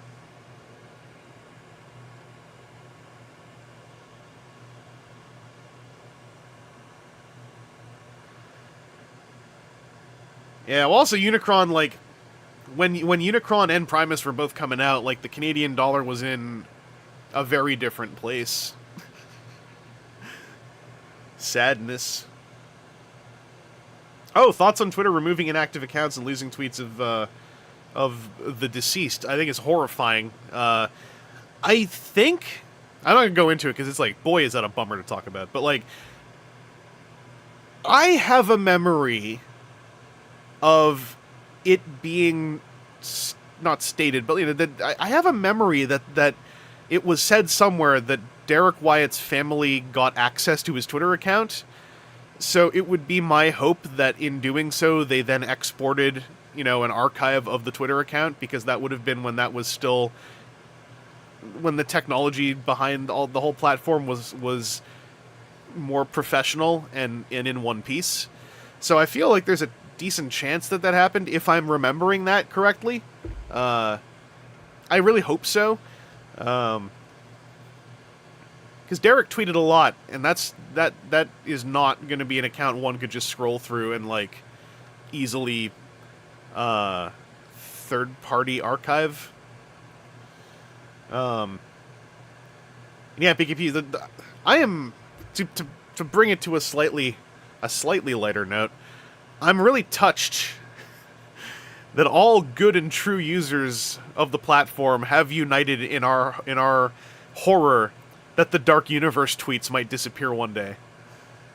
Like, I was like, I actually got moved by how many separate parts of the platform were all just like going like, you can't do this to the 2 Dark Universe tweets. We need those.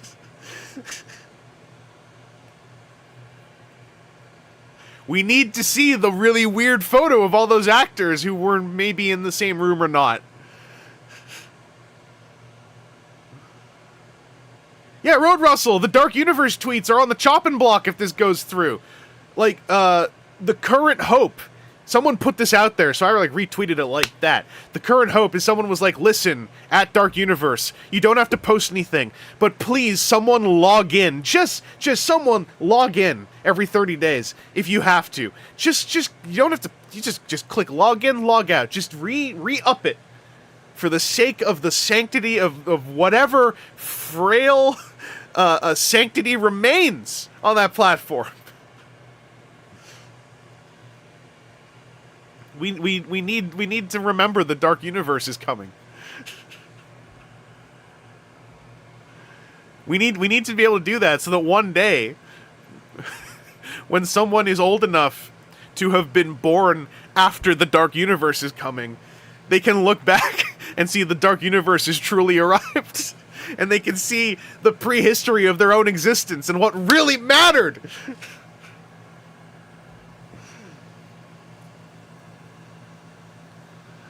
Let's calm myself down.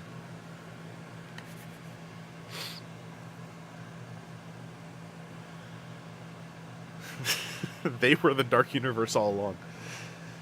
But yeah, there's never any good news about Twitter. At this point, I'm still using it just because, like, there are still people that I get along with who are using it, and I'm like, hey, well, I'm still here too. But I am just blocking. If a message comes up and I'm like, ooh, this could be incendiary to people I don't like, I go to look and see all the people I don't like replying to it and just go like, blap, blap, blap, blap, blap, blap, blap. Until they make it so I can't do that, I'm just like, well, I am just going to friggin', I'm gonna take a large eraser and just scrub out as much of this as I can, so that interacting with me is safer than going into the For You tab.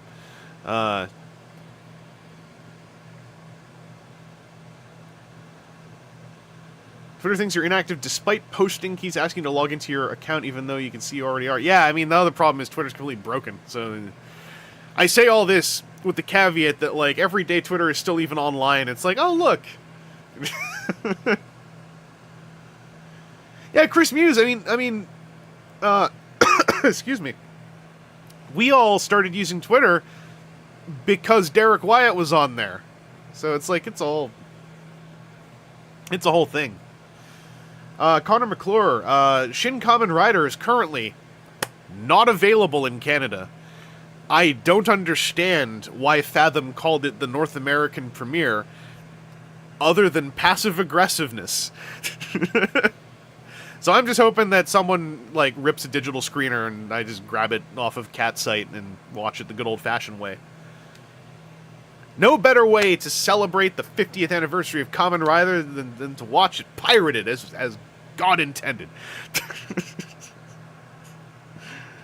But yeah, it sucks. We got the other two. We got Shin Godzilla. We got Shin Ultraman. We got the whole thing. Shin Kamen Rider. Unless they announce something like between now and the 31st, in which case, like, you know, ripped people with schedules. But yeah, like, with Kamen Rider, I don't feel much guilt about just saying, like, well, I hope I can pirate it, because it's like, y'all are kind of pushing me in that direction all the time. Like, I'll buy the ones that are legal, I will watch the ones that are illegal, but, like, there's a whole bunch of them that aren't, so... And coupling with that, y'all keep trying to get me to buy toys of things I can't watch legally, so you must be okay with it.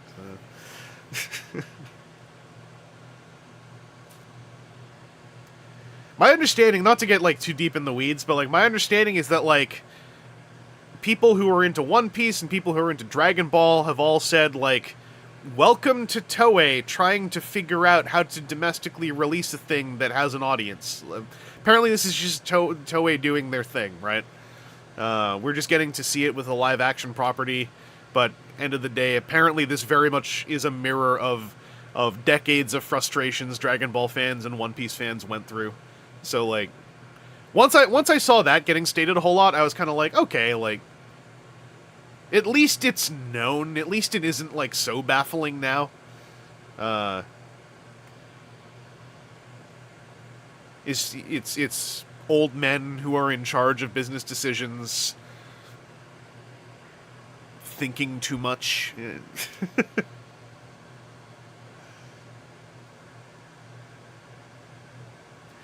Yeah, and so I saw the point made somewhere, which I didn't disagree with, which is, like, we are lauding Tsuburaya for how they are just turning Ultraman into an international property hardcore. And it was posited that, like, part of the reason they are doing this is because they are establishing clear ownership of their IP after that whole thing with that, I think it was Chinese company that was, like, making unofficial Ultraman media, and there was a whole court case, and this might just be how they are fully asserting their global ownership of Ultraman. But so I read that and I was like, you know, that's not unfeasible. That's not ludicrous. That makes sense. But also, they are reaping the rewards of this in a way where I would be surprised if they would just, like, yank the cable one day. Was it Malaysian? Yeah, you probably are right. Because I don't remember entirely. That whole case was, like, long enough ago with enough active memories in between that it's all a mush now. For springing, you just gotta what do you call it? Go do the ice bucket style version of just checking out some Ultraman. It's just dunk your head into a whole bunch of them at once, and even if most of them don't hit, you just like, well, that's kind of how I did it. Because some Ultraman does just, like, bounce off me, but, like, after a while, I've started to, like, appreciate more of them. Shin Ultraman was last year. It was either last year or it was early this year in that way where come May, you think early this year was last year. Now I can't remember. It was delayed, to be sure. So it was definitely supposed to be last year.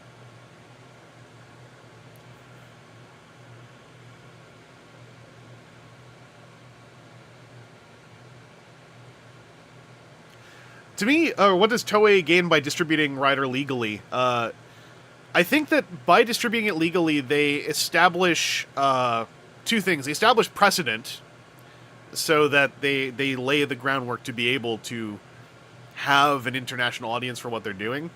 But I think that they also set themselves up for, like, a long-term gain. And I think one way to explain their thought process is that it is very short-term in its scope.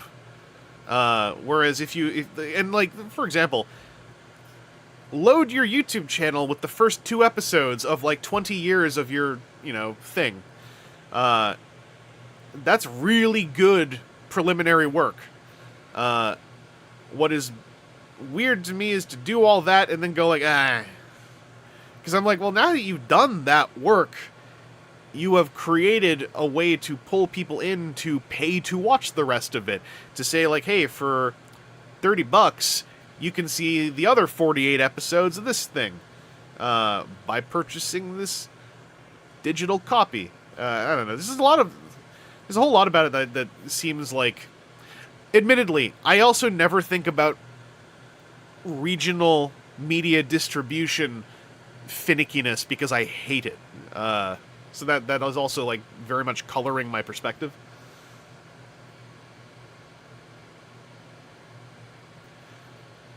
As far as Ultraman, like what I'll say is, Ultraman Z is probably one of the best things you could just dive in on and take for granted everything they say on the first 2 episodes, and then just go for it. Ultraman Z also has a really, really, really good dub coming out right now. That is coming out 2 episodes every weekend, and it's a really fun way to spend like my morning coffee on weekends. And then if Z bounces off of you, I think Ultraman Orb is still on Crunchyroll. I think. So I would say, like, look at Ultraman Z, look at Ultraman Orb, look at Shin Ultraman when it's just a movie that you can rent or buy, and then take a look at the 2010 Ultraman movie that introduced Belial and Zero, because that's also just a really good action movie. That's what got me into Ultraman, briefly, and then I fell off because there wasn't enough stuff like it for a while. So, unfortunately, when I tell you to check out that movie, I am telling you to go and find Mega Monster Battle Ultra Galaxy Legends, the movie, which sucks to search for.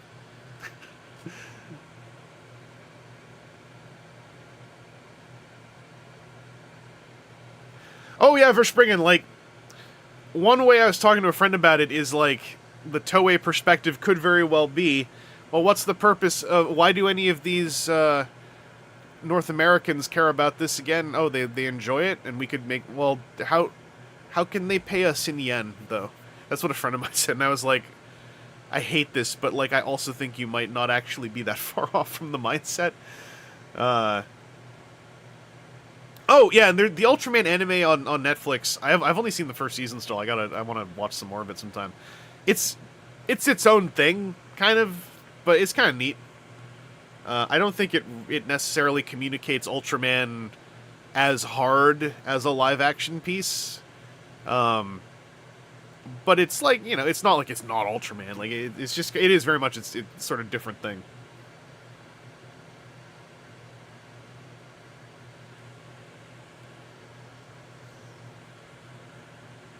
And then, like, if you want to get really, really dullard about it, you basically, well, in the Ultraman anime, they don't get big. At least in the first season. I don't know. I would say that, like, ticket sales for its one day is a litmus test, but I'm like, how many litmus tests do the MFs need? We're on, like, our 8th one. I think we ran out of litmus paper. The box is empty. They're doing that one on a piece of tissue. They just didn't tell anyone.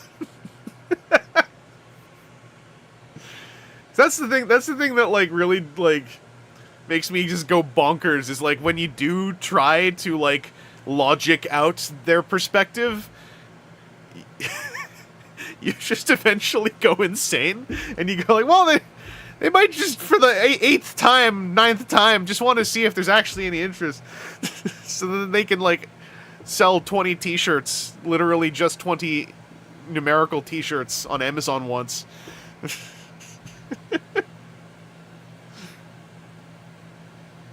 The litmus paper is all wet. Yeah. Like, I refuse to let myself actually get super angry about it, because it's like, it is 100% out of my control. So I just try to have my fun. And because there's you know still a lot of lingering cheerleading around the 2020 push that happened that I think is over.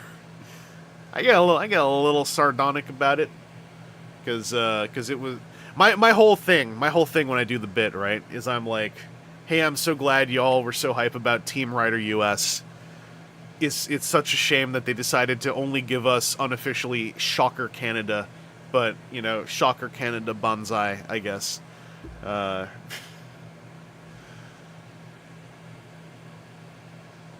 If there isn't a statue of Kamen Rider 1 in the middle of New York City, it's not worth it. The Ramones didn't build a statue when they got back. The experiment is over.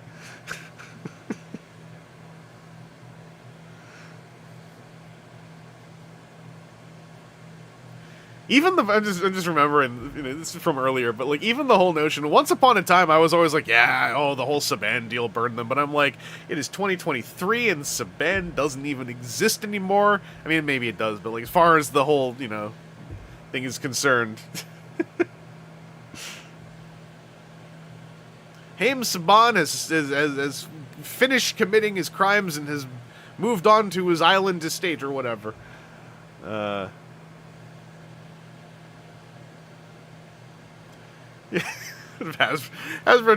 John Hasbro just goes like, my kid really loves these belts. I'm here to buy your property.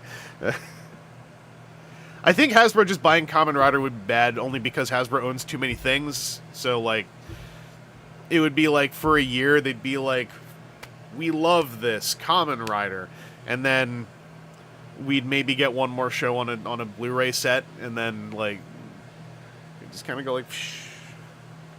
They'd move John Warden to Kamen Rider, and we'd get like one kind of interesting toy, and then.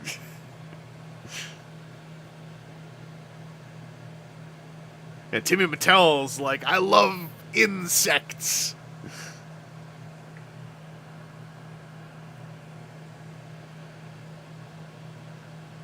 Wait, who has Beyblade?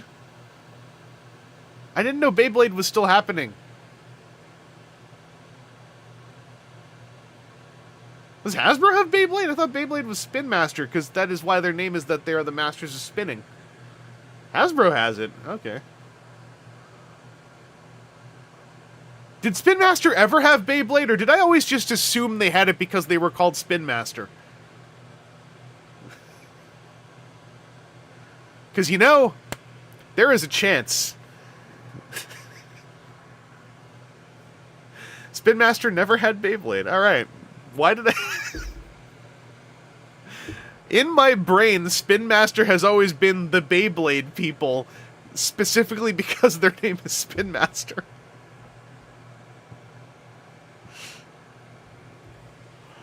I was like, wow, the Beyblade people are doing Tron Legacy toys with LED faces back in 2009 or whatever.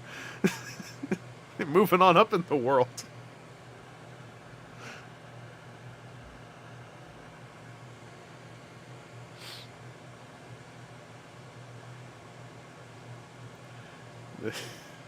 They did really take me for a spin.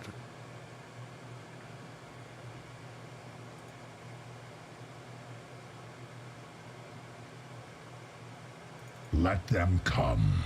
I only have one sound to play. I'm sorry. Hasbro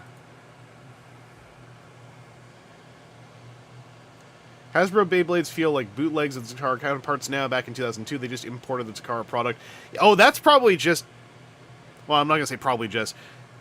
That's a massive oversimplification. But the way that plays out in my brain is that times with the sort of like half fall of Takara into Takara Tomy into their current state, which I think is better than when they became Takara Tomy. But that's probably a casualty of the was it a bankruptcy that I'm thinking of? Yeah, the when they became Takara Tomy and when like they then became kind of like more so the active partners of Global Transformers versus like, you know, the whatever co-owners or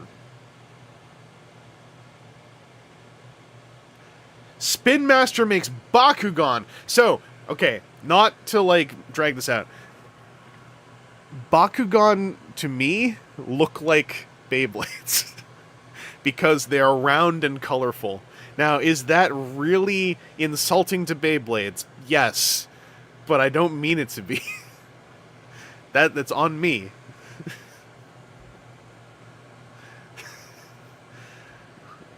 Really though, like, is a top not just a flat ball? Does a top not become a ball when it spins fast enough when you let it rip?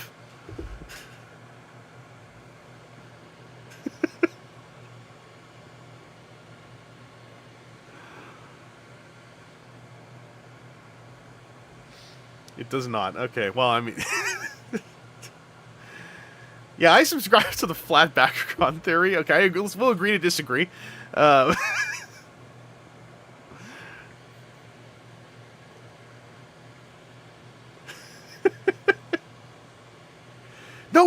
it doesn't become a plate, though, because there's bits. When it spins fast enough, there's bits at the top and bottom, so it has 3 dimensions. Plates are 2-dimensional. As we all know, that plates are 2-dimensional. Man, there was a whole thing once upon a time. I was, like, in a Skype call, and someone had shared a link of, like, the Bakugan... No, not the Bakugan! Now I'm doing it for real. The Beyblade World Championships, and it was, like, an American-made video, and it was, like, super, like, yeah, man, these are the Beyblade World Championships. And, like, there was this whole thing about, like... I forgot what the terminology was, but it was, like... It was, like, Jimmy the Champion, he uses... it was, like... What was it? He uses custom ball bearings in his Beyblades. And it was like so hardcore about the ball bearings or something. It was something inside the tops. And like it was like and then there was like a whole thing online where like those things became illegal. And it was like we have banned the use of illegal ball bearings inside the tops. That's not proper Beyblade. And there was like a huge post about it from like a Beyblade judge or something, and I don't remember anymore all the words, but like it was a really that evening it was the funniest thing I'd ever seen.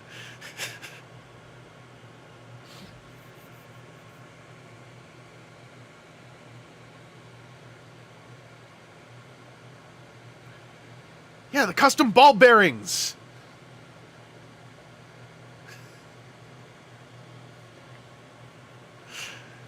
They were really intense at the Beyblade Championships. It was like there was a whole science to it. You had to not only craft your top perfectly, but like the rip. You had to have good rip technique.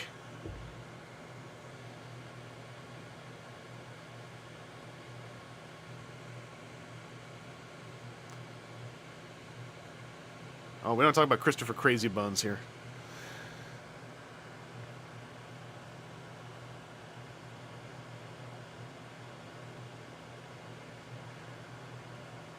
Anyway, I have gone highly off the topic I started like 40 minutes ago of I guess I should start wrapping up. Hi, Seth. What's going on? Thank you for recognizing my gamer chair. I am, for real, a gamer. It's true. I don't know why Gamer Optimus Prime keeps avoiding me.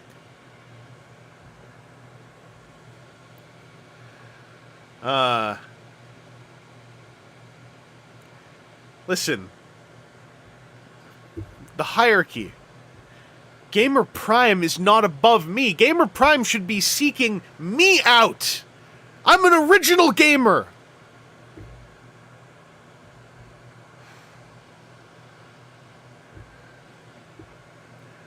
When I was a child, I beat 3 men with Dhalsim in Street Fighter 2, and I didn't even know how the game worked. It was the first time I ever played.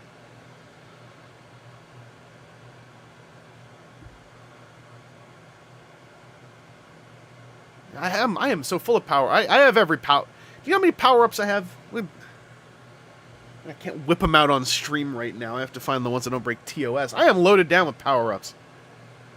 I'm not a gamer, Minimus.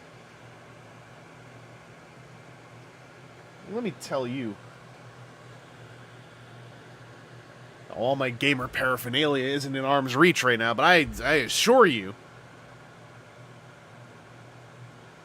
Yeah, that's Seth. That's Seth. It's not. It's Seth. It's Seth Looks Buzzard. That is his name, as you can see. Not to dox you, Seth, but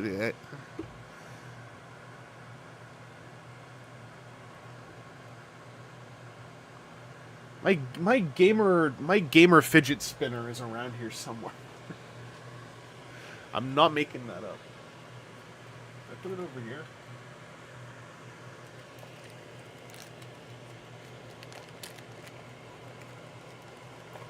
Yeah. Here we go.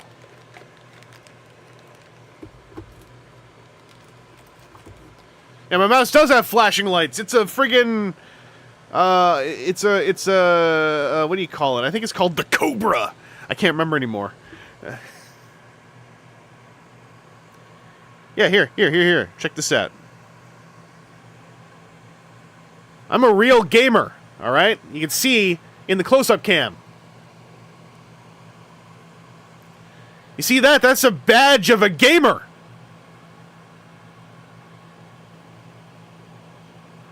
I'll allow you all to catch up so you can quietly apologize silently.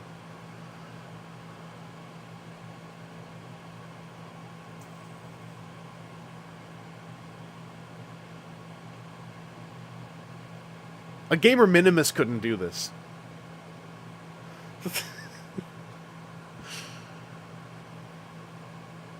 Anyway. Who's that? Oh no!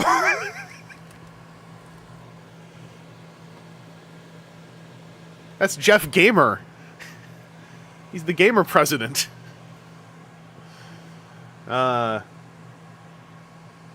So, thanks for tuning into this stream. As you can see in the close-up cam, I am now manipulating my mouse. Let's get that going. I don't really know what the menu is coming up. I would like to review one of the things I opened. I'm probably going to try to do a video of this guy to be timely. Another idea I had is to review the leader class Dinobots now that I got 4 of them. But that feels like the kind of idea you have that becomes more daunting when you sit down to actually do it. However, what if that then gets me to just do it? I don't know. We'll see. Yeah, in the gamer cam. Thank you. I hope you all take it easy.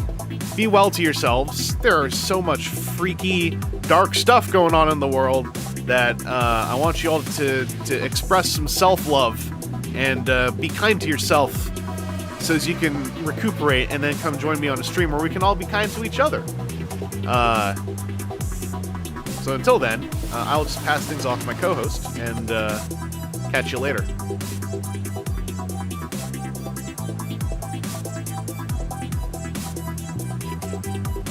Well, what a stream.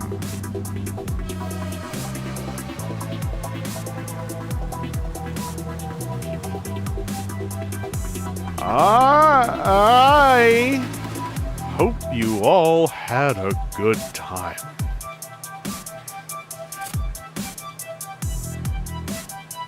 Make yourself a meal.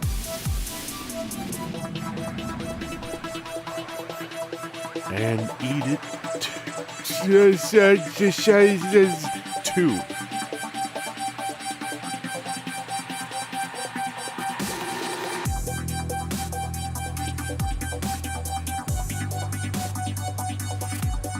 Nothing bad can happen on a Friday.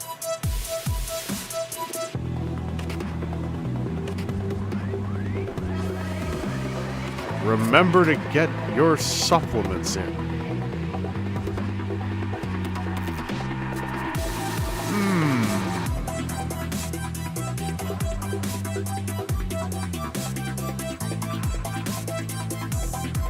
Airdrop!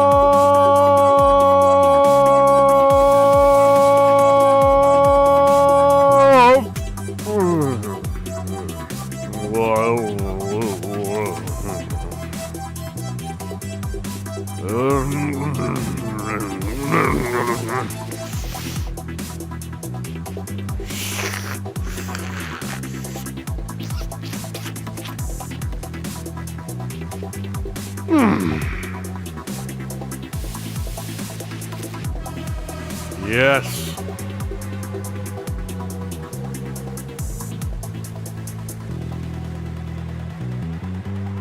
Be good to yourself out there.